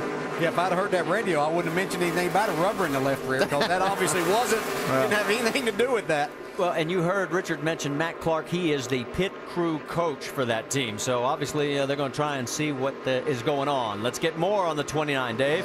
So far down here, Marty, no changes on the pit crew. Have not seen anyone new on the front or the back changing tires or anything like that. Also, he commented too far on that last change. It's sideways now. So they still have issues to try and correct. You see he's got Dale Earnhardt Jr. right in front of him as they work their way through traffic. There is the 33 of Clint Bowyer. We talked about mental toughness at the beginning of the day, Ray Abraham. Yeah, it's important that the guys stay together. You know, as a crew chief down there, you know that he's made some calls in the pits that they're probably not happy with. They've had a bad pit stop, but there's still plenty of time in this race left to go. And this is where Kevin needs to get in and start to give them better information. They know they've messed up. He's got to try and give them information that will help them, how they can make that car better. Is there anything I can do to help position the car better on a pit stop? Bring those guys up, not down. This is just the first round of a championship fight, and they still have a lot of time to get a really good finish. Great point, Ray. Did you see the granite stripe right there? That's a new feature here at New Hampshire Motor Speedway. 2 feet of solid granite from the Granite State. As the action continues here at the Sylvania 300 at New Hampshire with Clint Bowyer still leading. The stage for you tonight because the O'Reilly Auto Parts NHRA Nationals 7 o'clock Eastern on ESPN2, and then next Saturday the Nationwide Series at Dover presented by CC's Pizza will be on the air on ESPN2 at Saturday 3 Eastern. NASCAR Sprint Cup Series from Dover presented by Burger King will be next Sunday at 1 o'clock Eastern on ESPN, and NASCAR Now tonight 10 o'clock Eastern on ESPN2. There is Clint Bowyer, your race leader. He has now led 133 of our 169 completed laps. Behind him is Jamie McMurray, the only non-chaser in the top 10. It's Edwards, Burton, Stewart, Denny Hamlin, Johnson, Kurt Busch, Jeff Gordon, Kyle Busch. That rounds out your top 10. Now Kevin Harvick has worked his way up to the 16th position, but it has been a battle. Take a look at what happened right as we went to break. See Harvick trying to get around David Rudiman. That's one way of doing it. Put that bumper into his left rear quarter panel. Yeah, David Rudiman didn't like it too much, though. Another view from the onboard. And then David's reaction going down the backstretch was... Hey, dude. And he kept it there for quite a while. Yeah, Rudiman wasn't waving back there to the 16. You can see waving. That was to Harvick. But, yeah, that's part of this type of racing right here. You don't like it if you're the guy getting bumped, but sometimes your driver trying to go forward, the guy's not giving you enough room, you got to use that bumper. Well, as our early leader, the 14 of Tony Stewart, there he is, as he's got Denny Hamlin in tow and Stewart in the 5th spot, Hamlin in 6th. And all the guys that we were talking about, as we mentioned, 9 out of the top 10 are chase contenders. Tony Stewart led the early part of the race, and then they made a 4-tire change under that early caution, and a lot of cars just took 2 and put them way back in the pack. Now they fought their way back up. Let's check in on two of the non-chasers. The Casey Kane number 9, Brad Keselowski, our pole sitter, in the number 12. They are running 13th and 14th, and it's been a bit of a struggle. In 7 laps, the 12 car dropped 7 spots. So obviously the handling has gone away from the Dodge of Brad Keselowski. Let's get an update on the 12, Jamie Little. Well, actually, Marty, just as you were talking about him, Brad Keselowski came on the radio and said, guys, it feels good every lap. That's why I don't know what to tell you. So his team's telling him to keep digging. They can't hit their finger on what's wrong with the 12 car right now. And on the right side of your screen, as you finish up, Jamie, Juan Pablo Montoya and Ryan Newman, they're in a battle for the 11th position. Montoya's had a pretty good race car. We saw him early on up in the 2nd spot and running in the top 5. It looked like maybe they got a set of tires that just didn't work with their car. They fell back pretty far, but you can see now he's starting to move forward again as he tries to close in on Kyle Busch for the 10th spot. Like Kyle still doesn't have his car going the direction he's wanting to go. Might be a little bit better this run, but still not great.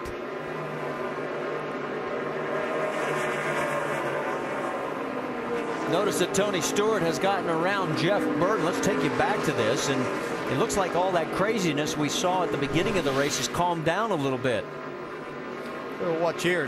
Jeff Burton pulls over and lets Tony Stewart go. Jeff's not too happy, I think, with his car. The set of tires just isn't working for him right now, and that's how Jeff Burton races. He commands the same respect if you're racing him that way. So later on, Dave? You know, Jeff Burton complains a lot, in order to get his car better, about losing rear grip. Well, he hadn't done it at all today until the start of this run, and that has been the complaint. I've lost the rear grip I had earlier. So the update there, and thank you, Dave. And on the right side of your screen, you've got Kyle Busch and Juan Pablo Montoya. Montoya is going to turn 35 tomorrow. And of course, Jimmy Johnson celebrated his 35th birthday on Friday. And Montoya is going to say, I want a piece of the cake right now. Kyle, please let me by. Yeah, I'm not sure. If I was Kyle, I wouldn't contest this spot too much. I mean, we saw just how Jeff Burton gave that spot to Tony Stewart. That's a smart way to race when somebody has run you down. And like you say, Dale, you'll expect that favor later in the race when maybe it can count even more. See, Kyle does give that. Yeah, that was smart. Vince, you've got more on Juan Pablo? Well, it's been a good stretch for Montoya. 5 straight top 10s. That's the longest streak of his career.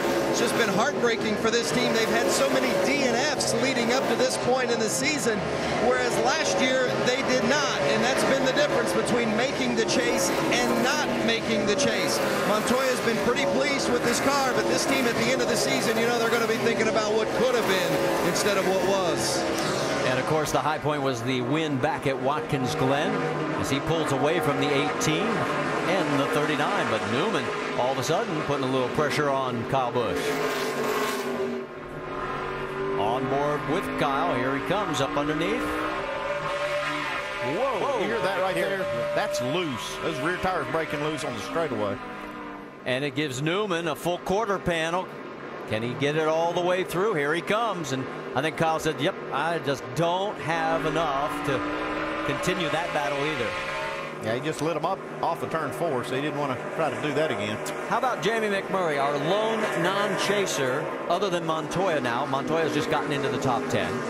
But McMurray running in second, 2 seconds behind our race leader Boyer, and he's got that much distance between third place, Carl Edwards. What we've seen is the 99 have the second best car on the longer runs up to the 33, but this one car has been extremely fast.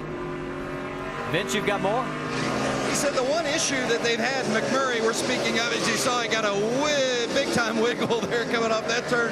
Said he just doesn't feel like he can push down the gas the way he wants to, and I think probably just saw why there as the back end came out from underneath him. But we talked about in the Open how they've won the big races. They won the Daytona 500. They won the Brickyard 400. Another team that felt like they were Chase caliber. And Bono Mannion said, we had 3 goals. We wanted to win races, we wanted to make the chase, and we wanted to compete for the championship. So the fact that they didn't make the chase was a big blow to this team, but there's no doubt about between the one car and his teammate, the 42, they got a couple of teams here we're going to be keeping our eye on in future years. Well, and I think this is one of those cars we're going to have to keep an eye on looking forward to next year, because if they can build on that, this could be a real contender contender next year. He's had 12 prior starts here at New Hampshire. He had several top 10s, 3 of them in the first 4 races, but the last 2 he's finished in 18th. Right now, the guy that everybody's chasing is that man. Clint Boyer just made it in as the final qualifier for the chase, and right now he's leading the race.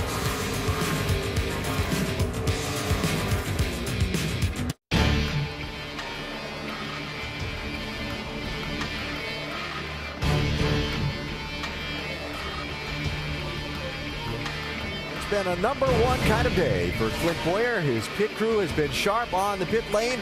That 33 car sure has been sharp on this mile New Hampshire Motor Speedway. Boyer dominating the race so far. Started the chase for the Sprint Cup as the 12 seed, but he is leading the opening race of the championship. Sprint brings you an inside look at the chase for the NASCAR Sprint Cup on the Now Network. Right now, Denny Hamlin maintaining top spot in the championship. Of course, he was the #1 seed coming in. And as far as speed is concerned, you see Jimmy Johnson just a touch behind him.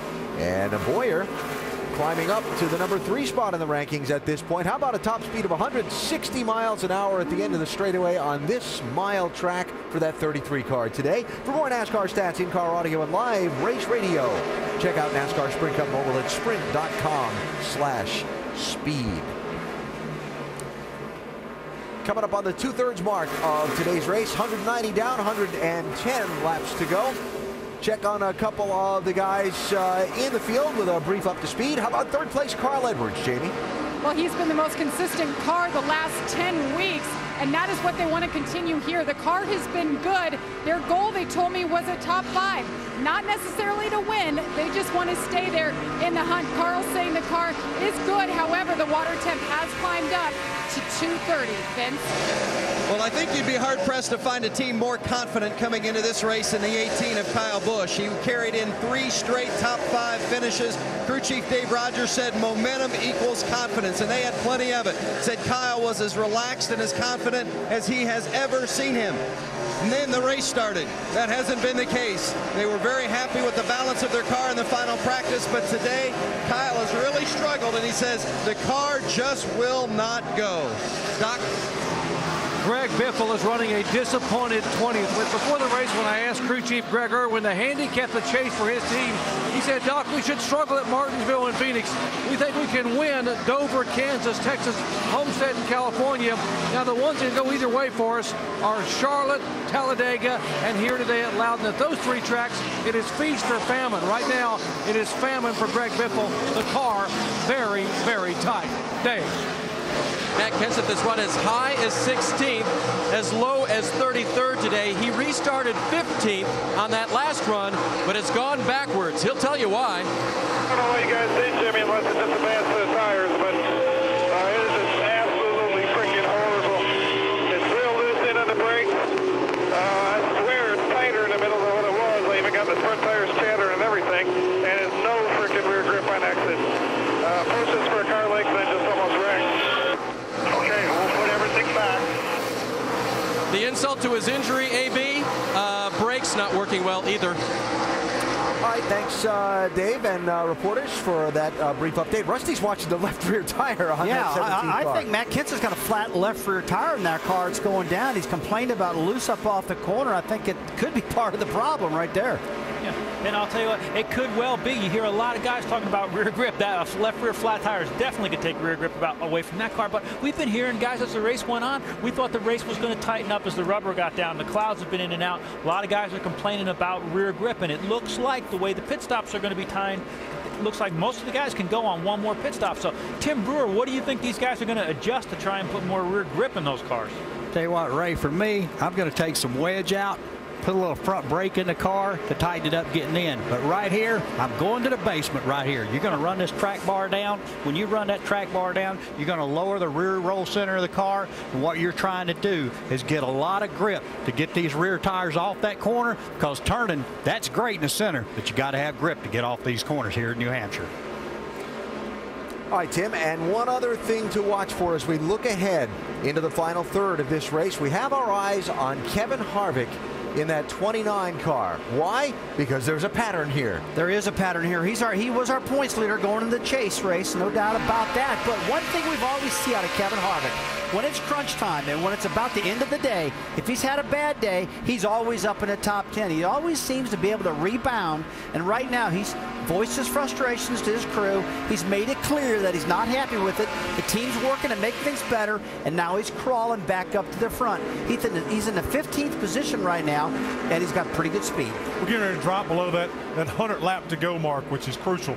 Short period of time, so everyone's starting to think about their next pit stop and what they're going to do to advance their race car, pick up positions on pit road. We need flawless stops. Got to take some chances. Got to get that track position. 20 to 25 laps away from pit stops if we stay green. Maybe sooner if people short pit like they did earlier in the race. We'll keep an eye on it. 102 to go in New Hampshire. Boyer leads.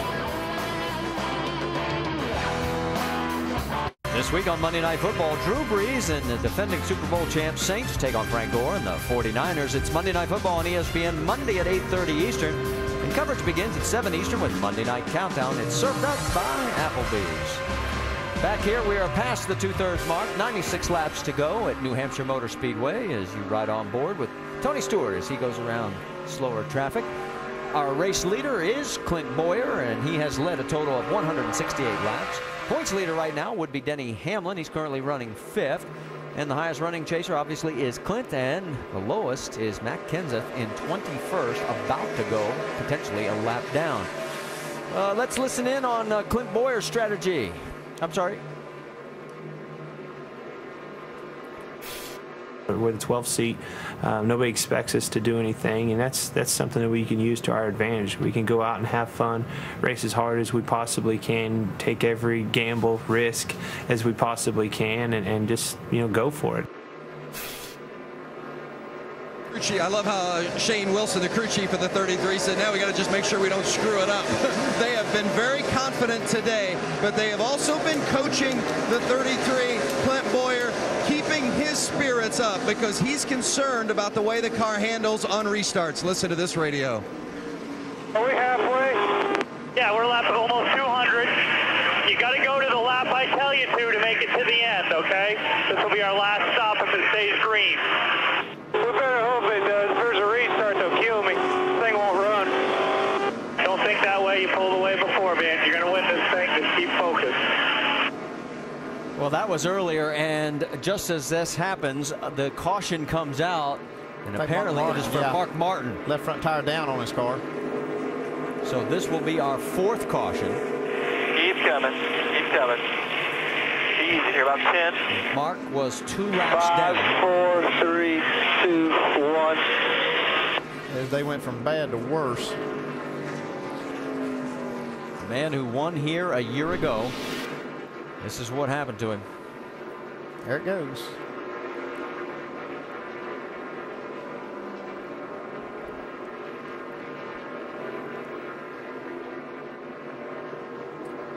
Mark was able to keep it off the wall. He's back out on the track, but as we said, under our 4th caution. The free pass will go to the 77 of Sam Hornish Jr. And let's go back to the 33 and that conversation that we heard. Yeah, I don't understand. I guess he's worried about one of these restarts where he might get beat getting down in turn 1. They've got a good race car, and I think their crew chief, Shane Wilson, doing right by coaching him, saying, hey, you're going to win this race. Just stay focused. See Jeff Burton's in. Let's go to Vince Welch. Yeah, they were concerned, the 33 Clint Boyer, just that the car doesn't seem to take off as well as he'd like on the restarts. But this gives you an indication of how good it is. No changes with the car other than the 4 tires. The 1 car, Jamie McMurray, he's been strong all day long as well. In fact, all weekend long. He's lost his drive off a little. They're going to make an air pressure adjustment, Doc. Denny Hamlin, tight center, loose off, half round up on the track bar, half round down on the left rear. Jamie. For the 99 track bar up, a half-round air pressure adjustment. 4 tires race off pit road. Clint Boyer just gets edged out. Actually, they have him number 1 there, guys. It was too close to call. Boyer gets it on the Longhorn Steakhouse race off pit road. Tony Stewart picks up 2. Jamie McMurray loses 3. Yeah, Jimmy Johnson lost a couple. Well, sure looked like Tony Stewart was going to beat Clint Boyer out of there. I hope he didn't speed in that last little segment to get the lead. Well, these guys are sort of discussing it amongst themselves maybe about who got it. This is how close it was. Wow. That's hard to call right there. Electronic timing. Yeah, right there it is. Yeah. The electronic timing and scoring said it was Clint who was just that close. Now we are told that race control is going to review, so we'll wait for the official word. But as of now, we'll just leave it where it is with Clint Bowyer, who has led 172 of the 209 laps led here in New Hampshire today. New Hampshire, we are under our 4th caution. Clint Bowyer is still our race leader. David Gilliland's been struggling today. He has right now 32nd place, -3 laps. Let's go over the wall with Anwar Parrish. Stop. 10 away. He's going to hit the 5 off. I'm going to put it on. Good job, Rick. There it is. Thanks, man. Oh, yeah. Good pattern, Nick. Oh. There we go. Get the grill. Ah, there we go, baby. Well, that's the first time we've been able to sneak that in for you. We've watched 3 of his stops. He has been very smooth. Great job, Anwar. As we get ready to go back to green flag racing, it is Bowyer, Stewart, Edwards, Hamlin, and Gordon. That's your top 5. McMurray is your first non-chaser in 6th. And look at Bowyer. He's worried about not being able to have enough grunt on the restart, but he's still up front. Yeah, how about Jeff Gordon up here in the top 5 finally today? He's worked hard on the car. Kurt Busch going to make it 3 wide off of 2. Tony Stewart's got the lead going in 3. Going to clear Clint Bowyer. Yeah, Tony Stewart is going to take over that top spot. He led 24 laps early in this race, but all of a sudden, Bowyer comes back on him. They get into each other. He's going to give Carl Edwards a good run at him. Carl takes a look down the left side. Going to be coming inside. You heard the call from up top. Yes, to give him some room. There's Denny Hamlin in the mix now. Then Jeff Burton, then Kurt Busch, and Jeff Gordon. Ryan Newman has got himself up to the 8th spot. Oh, whoa, look out, getting sergeant. Hamlin's turn. About wrecking behind us, they wrecked. And Hamlin somehow does not get hit. He doesn't get hit. He's not going to be happy, but he can be happy by the fact that that was in front of the entire field and he didn't get hit. It's a miracle he didn't get a ton of damage from that. But he's not going to be happy with Carl Edwards right there. He was 4th at the time of the incident. Can't hold his line, can he? Nope. Well, let's go back. Here it is. And it's just one of the things of racing here in New Hampshire. We've talked about it. You see Carl Edwards just slipped up a little bit. Got into him once. Looked like he might be able to stay off of him. Kurt Busch slides by there. Here comes Brad Keselowski. Does a good job of slowing down and missing.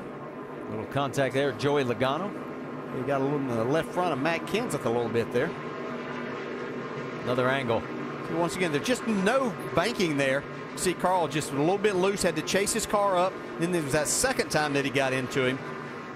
Really created a big problem for Denny Hamlin. So Denny, who took over the top seed with the win last week at Richmond. Let's go on board with Carl.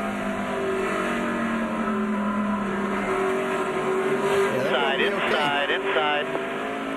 With that second bump. Therefore, I did everything I could. That's all I could do. All right, so we are under our 5th caution now here at New Hampshire. And it shows Denny Hamlin in the 22nd spot. Remember, he was 4th when this started. Well, you still got all 4 wheels on it, though. That's the main thing. And look at what this would do to him in the points if he cannot recover. He's got 85 laps to make it back up. Plenty of time. In fact, he is the last car on the lead lap.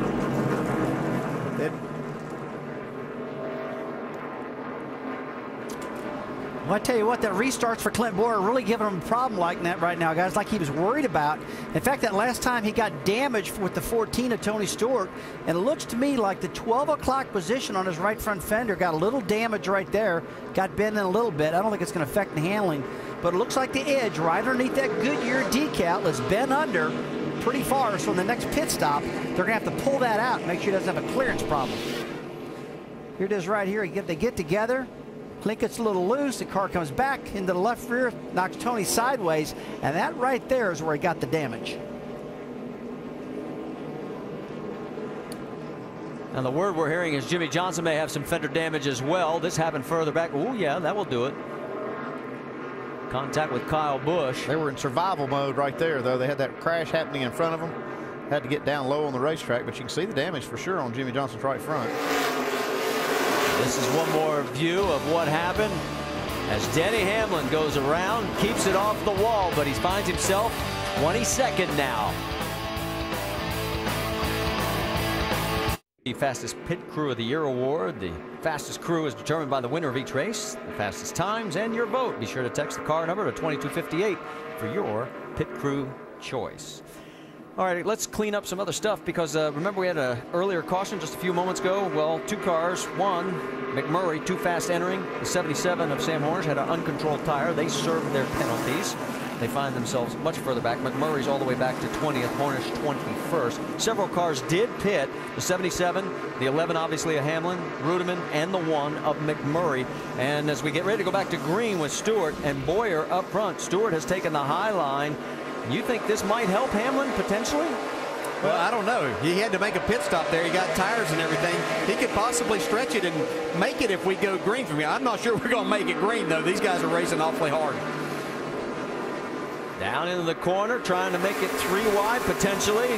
Kurt Busch down low. It does look like Clint's got a little problem getting going right off the start there. He tanked all the way down through there. Jeff Gordon in third. Right behind is Jeff Burton. Then Ryan Newman, the first of the non-chasers. Dale Earnhardt Jr. will let you know is back up into the top 10. He's worked his way back to 9th. Now there is Denny Hamlin, and boy, he has got a long way to go, although he has picked up 1 spot so far. That's he's got 3 wide right in front of him. That's his biggest problem that's facing him is all this traffic, and a wreck happening in front of him could really cause him some problems. Look at Boyer. He's got his hands full on the right side of the screen with Jeff Gordon. He got a little loose. Gordon's right on his back bumper. Now he's going to come to the inside. This is for second place. I remember when Jeff Gordon was talking about he couldn't drive his car. They took a rubber out and all this. Now he's running second, trying to chase down Tony Stewart. Here comes Jeff Burton taking a peek. Also, Kurt Busch is right underneath the 31. Meanwhile, Tony Stewart trying to open up a little bit of ground. Here comes Kurt again. Have to stay off of him here. Does a nice job. They each give each other room, but they're still side by side.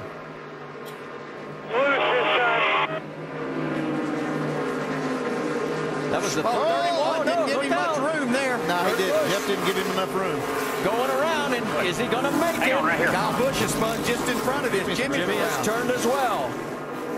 Kyle Busch. Caution's out, bud. Watch the chaos in front of you here. Chaos is a good word for it. And Kyle is not happy. Yeah, I think somebody might have got into the left rear. As you can see, a lot of damage. I think that they got into Kyle as he slowed down to avoid that. And Kurt's not going to be thrilled either. This is going to get interesting. Yeah, Jeff Burton was really pinching the 2-car down. He actually did it in 3 and 4 the lap before that, or the corner before. It looks like he just didn't give Kurt enough room. Yeah, and that's your prerogative as you try to protect that position, but you have to know that you're also taking a chance of making that guy loose and him getting up and spinning you. Here we go. Down into turn 1 here. See, Kurt gets in there pretty hard, but he's down pretty far. See, Jeff comes down just a little bit. That creates a little bit of contact. There's not much Kurt can do right there. Yeah, I think Jimmy Johnson got into the 18, and that sent both of them spinning. Still, it amazes me how well these guys can handle those cars in those situations and stay out of these, big wrecks. Yeah, this could have been a multi-car chaos. And there you can see synchronized. You're right. I mean, look at all that. Look at that quick reaction time. Carl Edwards just sneaked through there. Harvick almost gets into Edwards as he comes back up. Looks like Casey Kane got in the back of Kyle just a little bit. That's how Kyle got more damage on the rear. See, down there where Kurt Busch went in, that's not where the 2 degrees start. There's not even 2 degrees of banking there.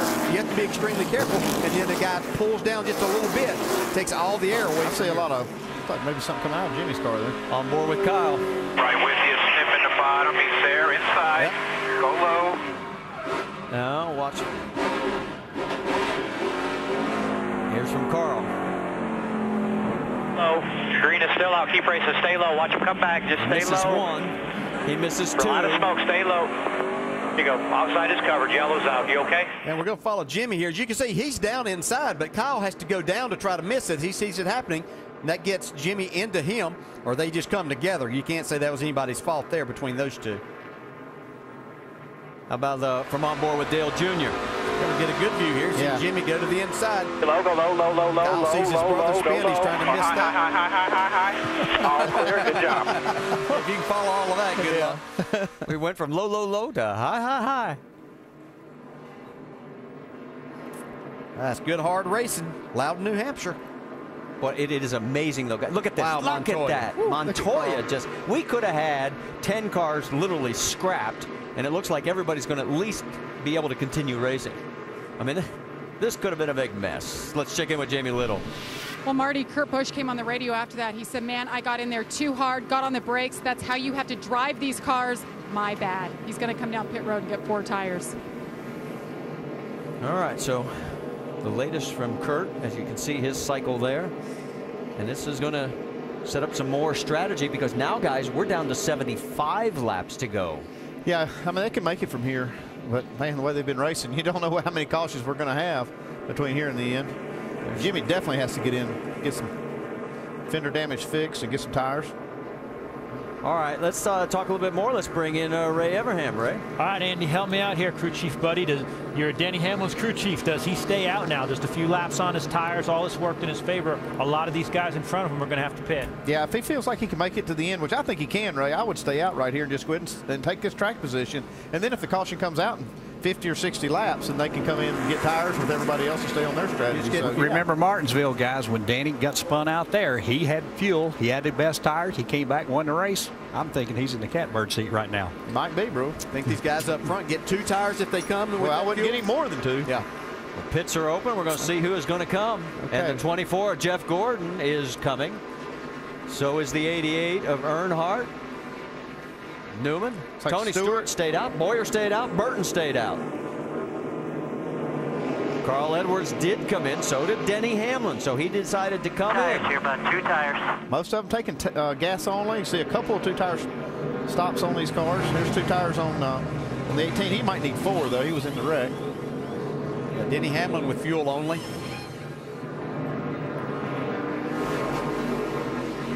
There's the work on the 48 as they're trying to knock that fender out. Get the fender braces too, Mike. Make sure we're not going to have a problem At this point, they'll get 4 tires because everyone else has left pit road. So Jimmy is going to restart this race probably about 22nd or 23rd position. There is Kurt Busch going back out on the track. Get it good and full. Full. All right, let's go.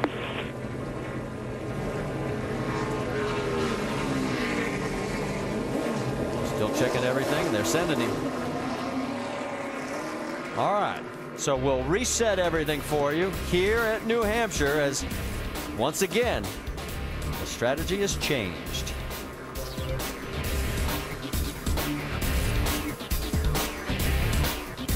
We'll restart 23rd. Up front, it will be Tony Stewart, Clint Boyer, Jeff Burton, and Rudeman, McMurray, and Hornish Jr. and Logano, non-chasers through 7th. And good restart for Tony Stewart. All right, let's talk a little bit about strategy here, because Andy, you think the first 3 may have hung themselves out here. Yeah, they may have, because if we don't, well, obviously if we don't get a caution, they're going to have to pit. But even if they do get one here in 25 laps, they'll have to pit, and the other cars I don't think will come in. I think they'll be stuck behind them. Yeah, we're not through wrecking yet, though. So well, that's true. They're still trying to wreck off 4. Hang on, because there is Jimmy Johnson trying to work his way back up. He's up to 21st position. Let's get an update from Vince Welch down on pit road. Well, it's interesting, guys. Just mentioned that they're not through wrecking yet. Well, that's what the 14 car is betting on. Darian Grubb and Tony Stewart were discussing whether or not to come on that last yellow, and Darian said, I think there's going to be more yellows. Let's stay out. As far as the 33, Clint Boyer, kind of in a similar boat because they don't have enough fuel to make it to the end. So there's a lot of teams hoping for more yellows because they got to stretch their fuel to the end. Well, the last 2 incidents, we've had 6 chase contenders involved in those 2. So it could get very, very dicey as we continue to wind those laps down. And 4 other chasers happened to miss those 6 that were spinning. So Man, look at Jimmy Johnson. He was down almost in the grass last lap in 3 and 4, trying to get by this 43, and I can't remember who else he was racing there, but that's a battle for 3 wide. He's getting ready to make it again. And here comes on the apron. That is all for position too, because remember, Kurt Busch is back there. So is Carl Edwards, Brad Keselowski. That is from 18th on back. On the right side of your screen, Bowyer and Burton going side by side. And that is for second. Well, Bowyer's car is nowhere near as good as it was earlier in the race. I don't know what happened, whether this set of tires is just not agreeing with his setup or what, but Burton gets the second spot. Here comes Jamie McMurray, who had a fast race car, had to serve a penalty. He's got himself back up here in the mix, though. Speaking of a mix, look at Carl Edwards, 3 wide. I thought he was going to drive down pit road. That's Matt Kenseth on the high side. Then the 12 of Keselowski. And Kurt Busch is tucked up right under the wall. And Keselowski gets into the 17 of Kenseth. And Kenseth is going to tag the wall. 7th caution is out. Goes out. Yeah, that had to make The left side's wrecked pretty hard. Nothing happened, nothing good happening. He's got damage to the left front. Okay, bring it to us and let's see if we can pull it out. The left rear. And for Matt Kenseth. It's a little worse than that, Jimmy. I can't see the spoiler anymore, so I'll drive by you one time. The tires aren't flying. I'll come down next time. Okay, now what are these top 3 going to do this time? I don't know. See right here. And now in our I don't think the 99 got into the 12. I think the 12 just got in there maybe a little hot and got up into the 17. He's the 7th chase contender involved in incidents in the last 3 cautions. And this one the most severe. Let's see right here as they get down in.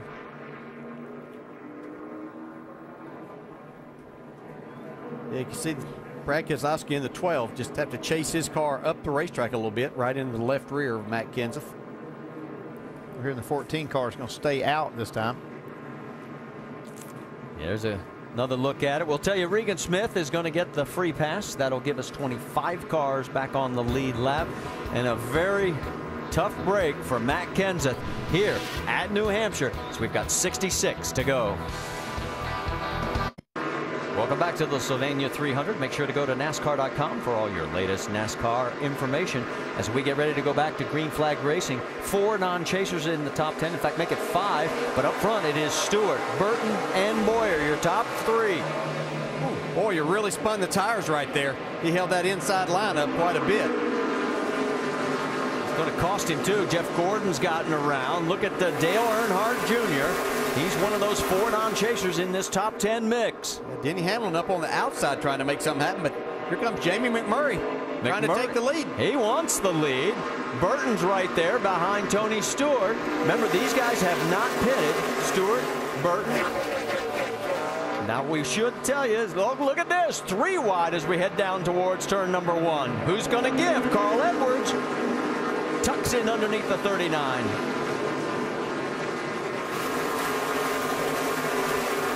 Jimmy Johnson back in that mix as well as he's trying to get back up towards the front. Denny Hamlin, he keeps marching forward. Hamlin is up to the 10th position. Further back, Biffle. Saw him side by side for a moment. There he is trying to get up to the 42 of Juan Pablo Montoya. I think Carl Edwards might have a little damage on in the front end of his car. He's having to use the apron to get his car turned here. Kyle Busch on the high side. Let's go side by side with Jeff Gordon and Clint Bowyer. And this is the furthest back Bowyer's been all day. He is running right now in a battle for 4th. Vince? Yeah, on the 33, you guys have speculated this may be the worst his car's been all day, and he just says it is so loose. They're trying to hang on to it. They have been the best on the long runs, and Clint has not liked his car at all on the short runs. And of course, we keep getting short runs because of the frequency of the cautions. So they're hoping this thing stays green as long as they can. That's where he's been the best so far today. Well, and you mentioned stay caution free. Got bad news because there's been a caution within the last 50 laps in 11 of the last 13 events here, and we've got 60 to go, so the odds are we are going to have at least one more. On the left side of your screen, you see Jimmy Johnson. Boy, he has got himself a handful right there, as you've got Casey Kane in front of him, Elliott Sadler as well. He's running 23rd, and this would drop him back to 8th in the points if he cannot recover. Oh, trouble. Trouble, and Joey Logano's into the wall. Between turns 1 and 2, Elliott Sadler gets turned around as well. Back up if he can. We are under our 8th caution with 59 to go. A lot of damage on that 20.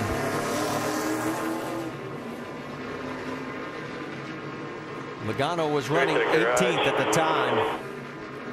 Okay, now what do these leaders do that have not made that last pit stop? Bring it to the pit road first. The garage is a long ways away from our pit box. They can at least get a plan while they're running. Just bring it to pit road to the pit box first.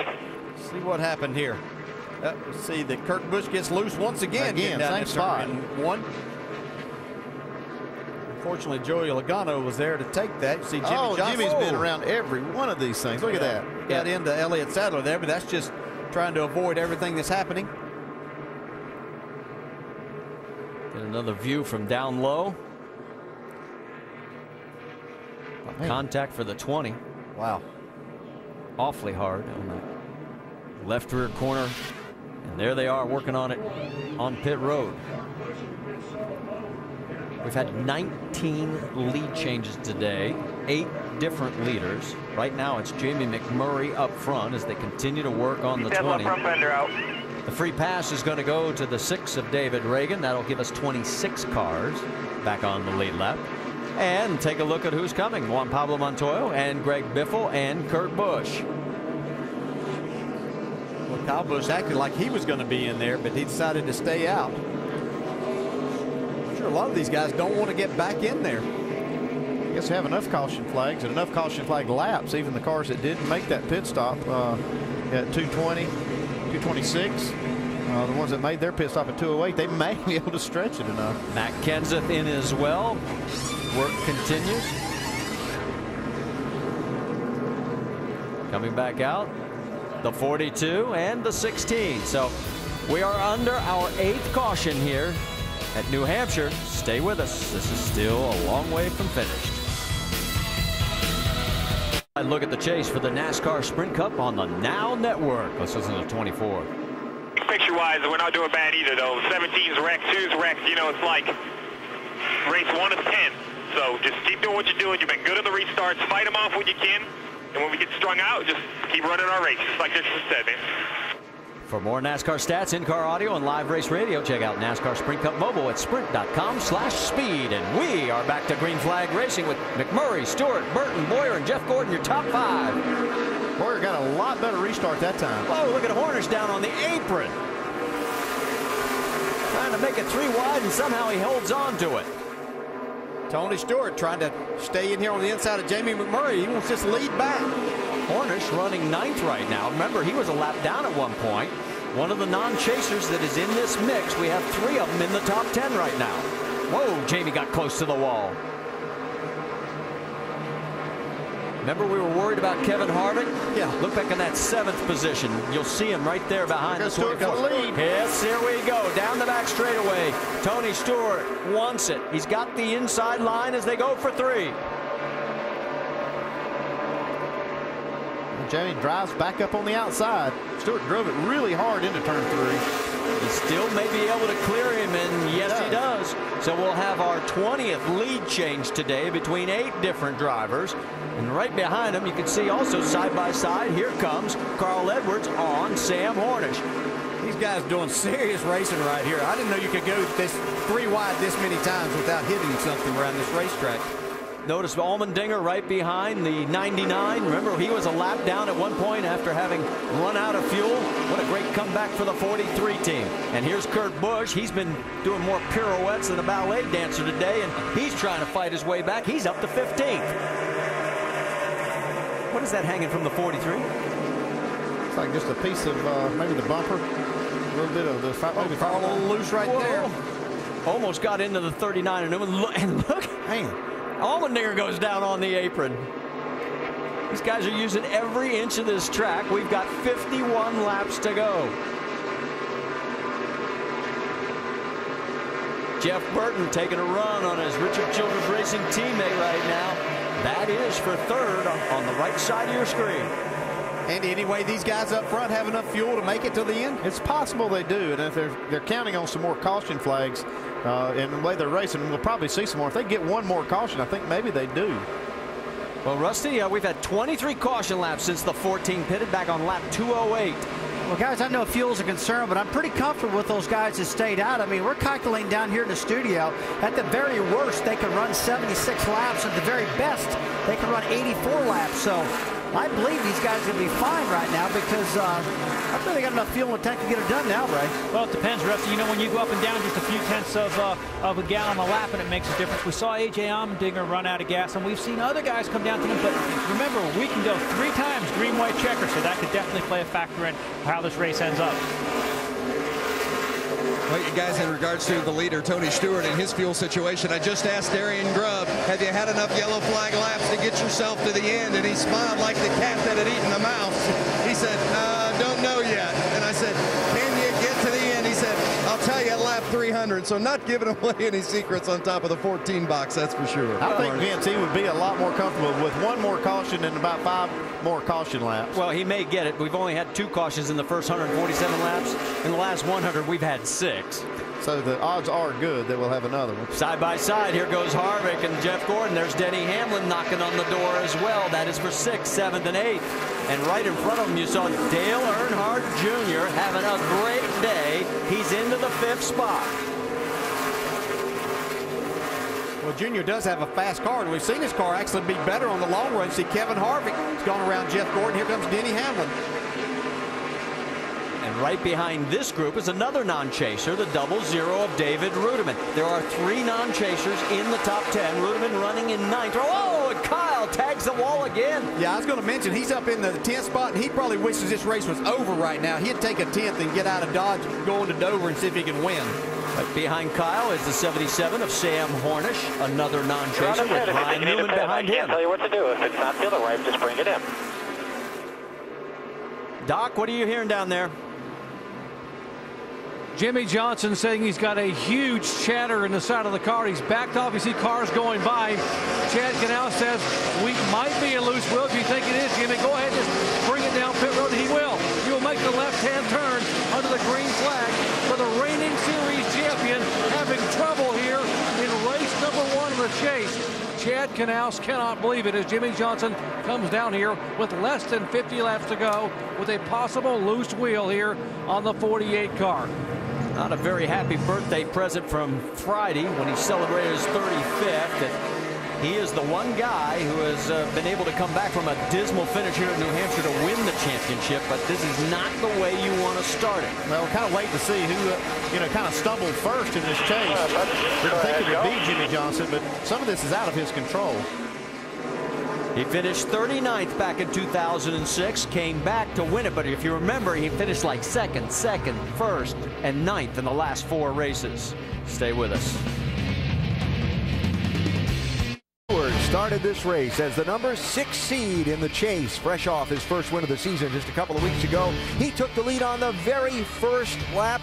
His father's looking on, saying, you go. Took the lead again not that long ago from Jamie McMurray after McMurray had squeezed out in front on a restart. And Tony Stewart is 38 laps away from what would be a huge victory, beginning his bid for a 3rd championship. Good fight for 2nd spot behind him. Little contact there. Here's Clint Boyer, 33, coming after McMurray in 1 and going by. Well, I tell you, this is exactly what Clint Boyer needed right now. He just needs long runs. On the restarts, his carburetor's been stumbling real bad, giving him problems there.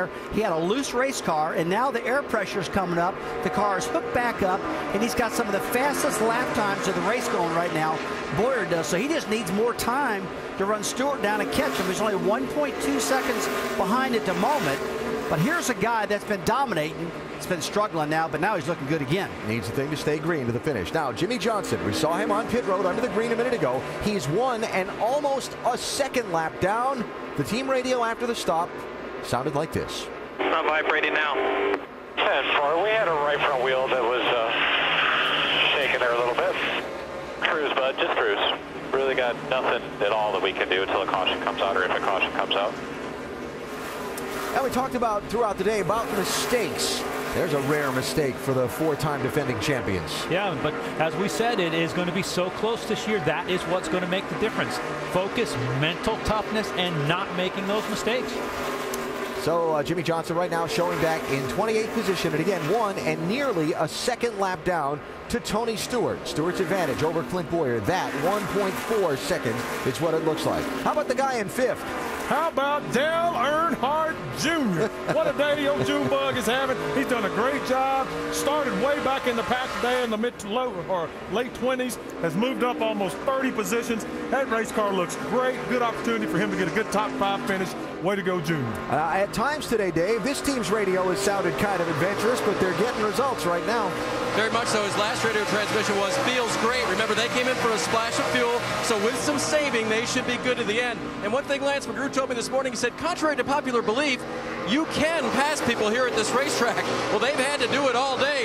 In fact, he said, we've done it before. They did it in the spring, finished 8th after starting 31st. And today, they've driven and passed a lot of race cars up to the top 5. Good race here for 10th and 11th spots. Ryan Newman, 39. Kyle Busch, 18. Remember, Busch's car beaten and battered in one of the numerous spins and cautions we've seen in the last 100 laps of this race. He gives up that spot. Again, Kyle frustrated pretty much all day long on his team's radio, too. So, 33 laps to go. Will we see another yellow, or will it stay green and Boyer get a chance to run down Tony Stewart? How will it all turn out? The best may yet be still to come.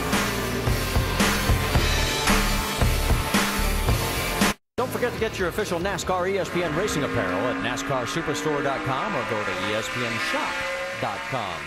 And back here, we're shopping to see who's going to win this race. We now have 26 laps to go. We've had a total of 8 leaders, 20 lead changes, and right now Tony Stewart has led a total of 76 of those laps. And the man who's led the most, of course, was Clint Boyer. Denny Hamlin would be the points leader coming out of here if everything stays the same. He's running 6th. Jimmy Johnson is 26th, and he is a full lap down. And on the move, Kurt Busch, 15th. He's picked up 4 spots since the last caution. And we should point out Jimmy Johnson is 1 more position away from getting the free pass. He's got to get around that 7 car of Robbie Gordon. And I don't think that is going to be much of a problem for him because Robbie has been about several tenths of a second slower each lap. Jimmy going under the 6 of David Reagan. Reagan in 23rd position. He is on the lead lap. And now this is for the lucky dog. Now you got Tony Stewart running up front by 1.4 seconds over second place Clint Boyer. There's Clint. Third place Jamie McMurray. Jeff Burton running in 4th. And Denny Hamlin has gotten around Dale Earnhardt Jr. for the 5th spot, guys. Just amazing. I look at this monitor, just how close these times are. You see just a few hundredths of a second between these cars. Clint Boyer now just picking up just a little bit of time on Stewart. Yeah, and I think maybe Denny Hamlin's sitting there in a pretty good spot. I think he may be thinking, well, I got by Junior. These 4 guys in front of me may run out of fuel before this is over. Well, let's see what Denny thinks about being a threat for this year's championship. I just think that the 11 team has lost enough to know how to win one now. I think that we've lost 4 chases in a row. The way I see it, we're 0 for 4. But through each year, I feel like I've learned something, and you know, I'm going to take all those things that I've learned, put them to use, and I feel like as good as I'm running this year, if I apply them correctly, we should be good. He is 4.6 seconds behind the race leader, and it will be interesting to see if your theory may hold some water there, DJ, as far as the guys running up front. Remember, Tony Stewart, Clint Boyer, last pitted on lap 208. Now you got Carl Edwards a little bit further back, trying to get past Sam Hornish Jr. That would be for the 12th position. And A.J. Allmendinger, what a day this guy has had, running out of fuel, going a full lap down. He's back up to the 14th spot. Well, he's had to battle his way back there, too. He's done a great job on this racetrack. He said earlier in the weekend that this wasn't one of his favorite tracks a couple of years ago when he first came here, but he's adapted very well. Had a great run last week and carried that momentum in here. Kind of a similar setup type racetrack to last week, so you can imagine that would carry over. Yeah, he finished 8th back at Richmond. That was his 5th top 10 of 2010. Right now, nobody can get past Hornish. This is a good run for Hornish, too. Let's give him some props. Remember, earlier in the week, it was reported, Tim Cindric was quoted as saying, yes, he is free to look. They want to keep him, but they don't have sponsorship right now for next year. And then there was also a report floating that he could possibly go back to the Nationwide Series. All right, let's go back to the race lead. Let's check in on Tony Stewart, and there you see the gap between Boyer at 1.1 seconds behind, and let's check in with Vince Welch. Guys, the 33, Clint Boyer, they believe that they're short on fuel. At one point, they're encouraging him to go get Tony, and then alternating with, hey, well, hold on, we got to save a little fuel. Clint finally came on the radio and he said, hey, I can't do both. I can't catch him and save fuel both. So here's the strategy they're talking about on the radio. That was really good off that corner. If you coast it further, do that again if you're still on a fuel mode there too. That's good. 48 out the back. I would run as fast as you can to maintain second place, and we'll hope that he runs out. Riding per second and hoping the leader runs out. That can't be a comfortable feeling. DJ, as a driver, how difficult is it to just kind of sit back there and hope that the other guy has a problem? Yeah, that's no fun, especially you're sitting in second place. You're depending on somebody else to run out when you know you have a fast race car. So, yeah, it's at some point in time you push that button and say, okay, guys, which do you want me to do? You want me to catch him or sit here and wait and see if he runs out? Which would be a great day for them also. Well, here's the thing to remember. Stewart, Boyer, and Burton, first, second, and fourth, all pitted last on lap 208. McMurray pitted at lap 217. Well, this is kind of what I said at the beginning of the show. I said something about not taking a chance on, trying to get a win. If Clint Boyer had pitted with those other cars, he would have gotten a solid day out of it. Now he's rolling the dice to try to get a win, or if it doesn't work for him, it's going to be ugly. He'll be back in the 20s. You could see the difference in the fuel calculation. McMurray's got about 8 laps on these guys on fuel, so that if anybody can make it, he can. Well, we'll find out. The laps continue to wind down. There are now 17 to go. Now 16 as Tony Stewart crosses the stripe. There is Clint Boyer, 1.2 seconds behind. There is some slower traffic in between him. That's Tony Raines. Let's get an update on fourth place, Jeff Burton. Dave? Marty, he was one of the stay-out cars, and his crew chief, Todd Berrier, told him, we cannot make it without cautions. Well, then they got a bunch.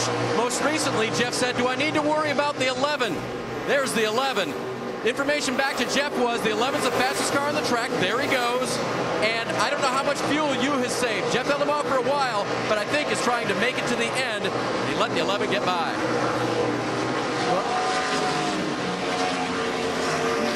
Well, Mike Ford has told Denny Hamlin, you now have plenty of fuel, so go get him. He also told him the guys in front of you are probably going to try to make it. We don't think they can. You decide what you want to do, but if you want to go get them, go after them. So Denny Hamlin has turned up the wick here for the final 15 laps. Yeah, we talked when he had his spin, when he got hit by Carl Edwards, that could play into his advantage. Mike Ford looked like he may have made the right strategy here. We'll see what happens with these 3 guys in front of him. His last pit stop he made on lap 226, so that's quite a few laps he has on the other cars in front of him. In fact, you have to go back to 6th place Dale Earnhardt Jr. to find someone else who pitted on the same lap as Denny Hamlin. Everybody else a lot earlier. Tony Stewart gambled on fuel back in Kansas and won back in 2006, but at that time he was not in the chase. Look out, that was a little touchy.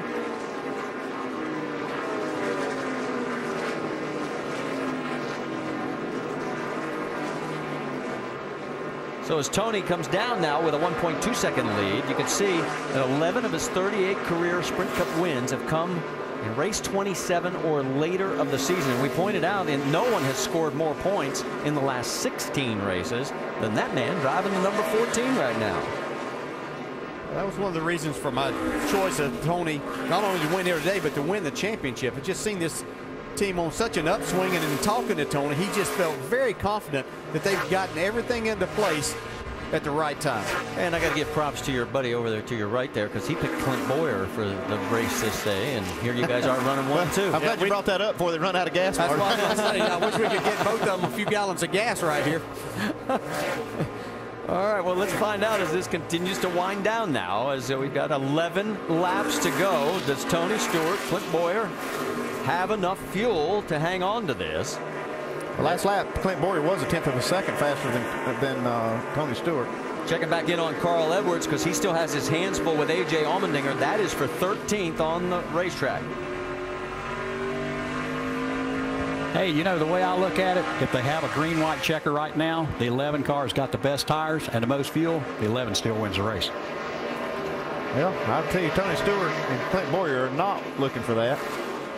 The one thing that could hinder that type of situation is these cars have really gotten strung out around this racetrack. So we've only got a couple of real battles going on as Denny Hamlin's trying to take the third spot away from the other guy that looks like he has more fuel than anyone else out there in that top 5. So right now, Denny would be sitting good if indeed Tony Stewart and Clint Boyer can't make it. Well, even if they do make it, this is still huge for point implications because Denny, remember at the spin, could have been dropping like a rock, and here he is back in the top 3, just 3.3 seconds behind the race leader with 9 laps to go. Look out, getting a little close between Allmendinger and Carl Edwards. Allmendinger's got the inside line. Edwards trying to hold him off. Edwards does not want to surrender the points. Carl has scored more points than anybody in the last 10 races. Little gesture from Carl out the window.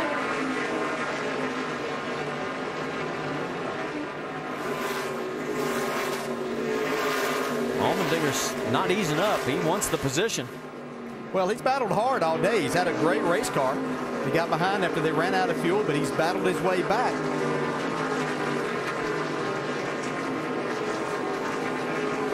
Yeah, he understands the position Carl Edwards is in. They both are driving forward. Carl's driving, battling for a championship. AJ's doing a nice job of racing him clean. Well, he's still going to race him hard, though. Absolutely. He is one of 6 non-chase contenders in the top 14. So as we pointed out at the beginning of the broadcast, these guys can take valuable points away, and that's what he's trying to do for Carl Edwards. Tony Raines, a lap traffic vehicle right there. Look out, Dinger gets a little close. AJ finally clears. Now he's got to reel Carl back in. I've been watching not only these guys, but also watching Tony Stewart's lap times to see if he might be slowing down, to see if he's going to be saving some fuel. I promise you, he hasn't slowed down a bit. There's the margin between first and second. That is 1.1 seconds on the track. Here's one problem they have, though. If they slow down, they've got Denny Hamlin, who's got the fastest car on the track, right in their mirror, so they can't afford really to slow up. No. They got to roll their dice here and just see what happens. Yeah, Denny's not going to catch him unless they have a fuel issue, but Denny has been about 2 to 3 tenths quicker per lap. But it does keep him honest on the fuel. Yes, They're not, exactly. He's not allowing them to save any fuel. He is 2.7 seconds behind as we have 5 laps remaining here in the first race for the chase. And there is the fuel window, and boy, it is awfully thin for first and second. Yeah, Tony, Clint, don't look at that. Yeah. You know, and sometimes as a driver, you find that as you try to back off a little bit, let your car roll, your lap times don't slow down, but you're actually saving fuel by letting your car roll a little bit more. So Tony Stewart's really good at that. Here we go. AJ back trying to get back Carl again. Going for that 13th spot that Carl Edwards has, and Carl's still trying to hang on to it. Carl's not going to give it to him. He's going to fight hard. He's only got a few laps to hold him off. Every point is important. Carl right now would be in 10th in the chase if he can hold on to that 13th position. Big question right now, though, is what's going to happen up front. Let's go split screen. Right side, there's your race leader. 3 laps to go for Tony Stewart. His margin is now 1.1 second over Clint Boyer and 2.3 seconds over Denny Hamlin. Yeah, Denny a solid quarter of a second faster per lap. But if Tony and Clint had your Impala that you have at home driving around the streets, they could probably make this and stretch it. But they've got almost 900 horsepower to deal with here. That hard to control. That takes a lot of fuel to make it go, but 2 more laps. 2 miles remaining here at New Hampshire. All right, what are you looking at, Dale? You could drive in the car. Are you watching the fuel pressure all the way around? Well, we see Junior going by Jeff Burton here. Yeah, you're looking at that. Yeah, you have to pay attention. Dave, what are you hearing? Running out, running out. That's what Jeff Burton just reported. Burton last pitted on lap 208. That's when our first and second place cars also pitted. They're going to have to go. And Tony Stewart's out of fuel. It's Clint Boyer's race now. Can he make it back? He has to go 1 more mile. And he's got Denny Hamlin in his mirror. Hamlin is trying to close. It is going to be this close. Does he have enough fuel? Boyer can pick up the win. He's led the most laps today, 176. He's got to get through 3 and 4. He's got to get through good, too, because that 11 car is there. It's called the Magic Mile. Who has the magic wand today? Mash the gas. Mash the gas. The name is Clint Boyer, and he's your winner. Come on, baby. Oh, my goodness, what a finish. Wow. Denny Hamlin second. Jamie McMurray comes across in third. Great race for Dale Earnhardt Jr. after a lot of frustration. Good comeback for Harvick in fifth. Jeff Gordon, Ruderman, Newman, Kyle Busch, and Sam Hornish. And the 31 finally comes across the line. Edward Allmendinger. Tony Stewart's on the apron over in turn 3 and 4 right now. How about that, boys? And there is Tony Stewart. 2 laps short.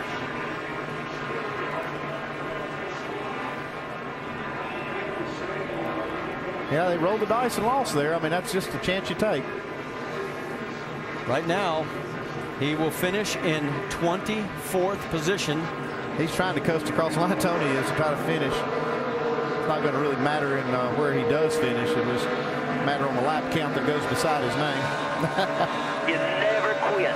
This is how you're going to win a championship. You never quit. Both of these cars pitted on lap 208. One gets to do a burnout. The other coasts across the finish line.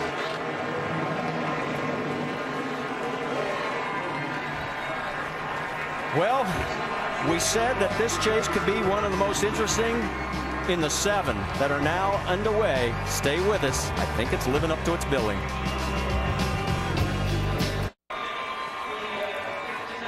The view from Tony Stewart's back bumper as Clint Boyer does victory donuts with enough fuel, and Tony coasts across the finish line. For Clint, it breaks an 88 race streak that was winless, and boy, did he pick a good time to break that streak, guys. Yeah, second time he's done that. Race his way into the chase and then come here to Loudon and win. Tony Stewart unofficially in 24th position. Instead of being second in the points, he will now drop down to 11th. And guess who's going to jump from 12th all the way up to second? Your race winner. We just talked about those gambles and would they pay off and would they be worth it? And now they had to push Clint because he actually did finally run out of gas. Let's check in with second place, Dave. And what a day for Denny Hamlin, spinning on the track. Close on fuel at the end there? No, we knew he would run out before I was, so I was going as hard as I could go. And you know, we came in and got fuel right there when those guys stayed out, and just we made a run at them. You know, we had a heck of a car there at the end making a charge, but can't say enough for everyone at FedEx, and it's just this is what we need to do. What does today tell you about your chances going forward, Denny? I'm telling you, we're strong. I told you last week. You know, this team is tough. All right, Denny Hamlin second today. Great comeback for them, guys. Certainly was. And the difference between first and where Tony finishes in 24th, 94 points. If Boyer, Hamlin, Harvick, Gordon, those are all chase contenders. 5 out of 6 years, the winner of the championships come from the top 6 finishers here in New Hampshire. At New Hampshire, his name is Clint Boyer, and look, he jumps 10 spots up to the number 2 position, just 35 markers behind Denny Hamlin. And the heartbreak for Tony Stewart is he drops 5, losing 94 points from where he was in first to where he finished in 24th. Let's head down to Victory Lane.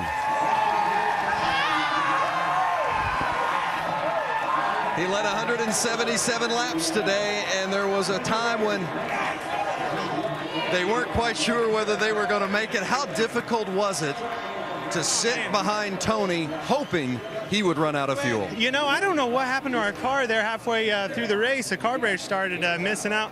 I couldn't get going on restarts, but it actually worked in my favor, you know, once the run got in. But you know, I hate it for Tony. I hate to win races like that, but I tell you, we've lost a couple here this year, and just so proud of Shane Wilson, all these guys in his Cheerios, Hamburger Helper Chevrolet. 14 years General Mills has been in this sport, and finally got him a win. But BB&T, Hartford, everybody that's involved in this, Coca-Cola, Richard, you know, this is awesome. I come back, I just had a feeling that this race just felt like back in 2007, and we did it again. At one point, you said, I can't go get him and save fuel both at the same time. What was it like for you during those final laps? Well, it's terrible. You know, you want to go, and I thought I could run him down, but I was using so much fuel through the middle of the corner that I just had to back down. And, you know, I could tell in his voice. You can always tell. Once you get that relationship with somebody, you can tell in his voice how nervous he was, and he sounded pretty nervous. Now you've jumped from 12th in the points all the way up to second, now just 35 points behind Denny Hamlin. What does this win do for this team in the championship chase? Yeah, it's just momentum. You know, that's exactly what this team needed. The confidence, momentum, everything that a first win brings. You know, the first race of Chase couldn't happen at a better time, and I'm excited. What second points? Let's go get them. I tell you what, I want to thank Sprint and the fans for coming out. That was a hell of a crowd and a good race. Thank you. What an emotional day for Clint Boyer and an emotional day for Tony Stewart as well, Doc. Well, Tony, a lap away from an incredible weekend. What's the emotion right now for you? Well, it's not happy, that's for sure. But you know, we went down swinging for sure today. It's hard to lose one that way, but at the same time, it's fun racing Clint like that. I mean, he was definitely the fastest car all day, and congratulations to those guys. That's a tough way to start the chase, but really proud of our guys. I mean, Darian kept swinging at it all day, and finally on that last set of tires, we finally got halfway decent. So. And, you know, let us run his pace, but I think I ran me out of fuel. These guys are saying sorry for running me out of fuel. I think I ran me out of fuel. I mean, you were great in qualifying, incredible in happy hour, and seemingly unbeatable on race day. If you had the call to do over again, would you make the same call and roll the dice? Yeah, I think I'd just, you know, I may have had to just settle for second, and if you know exactly how much fuel you got to have, it's a lot easier. But you never know when you're guessing. So. You know, it's just part of it. That's part of the sport. It always has been, and you know, it's what makes it exciting. I mean, you never know till the last lap who's going to win these things. Mentally, where are you right now in terms of this chase? I mean, you got 9 races to go. Can you win this championship? Who knows? I mean, there's so much that can happen in 9 races. I can promise you this Office Depot Old Spice Chevy team is not going to give up. We got 9 shows to do it in, and you know, we'll do the best we can, give it our best shot. Thanks, Smoke. Thanks. Doc, thanks. Interesting quote. I think I ran me out of fuel for Tony Stewart, who wound up finishing in 24th position today. Let's talk to one of the top non-chasers today, Dave. And that was Dale Earnhardt Jr. Remember how we talked about how his crew chief told me, yeah, you can pass cars here, and we're not too worried. We have a great race car. I guess you did, because when you got set back, you just kept coming forward. Yeah, the setbacks hurt us a lot. I want to thank Amp Energy and National Guard and the team. They worked really hard.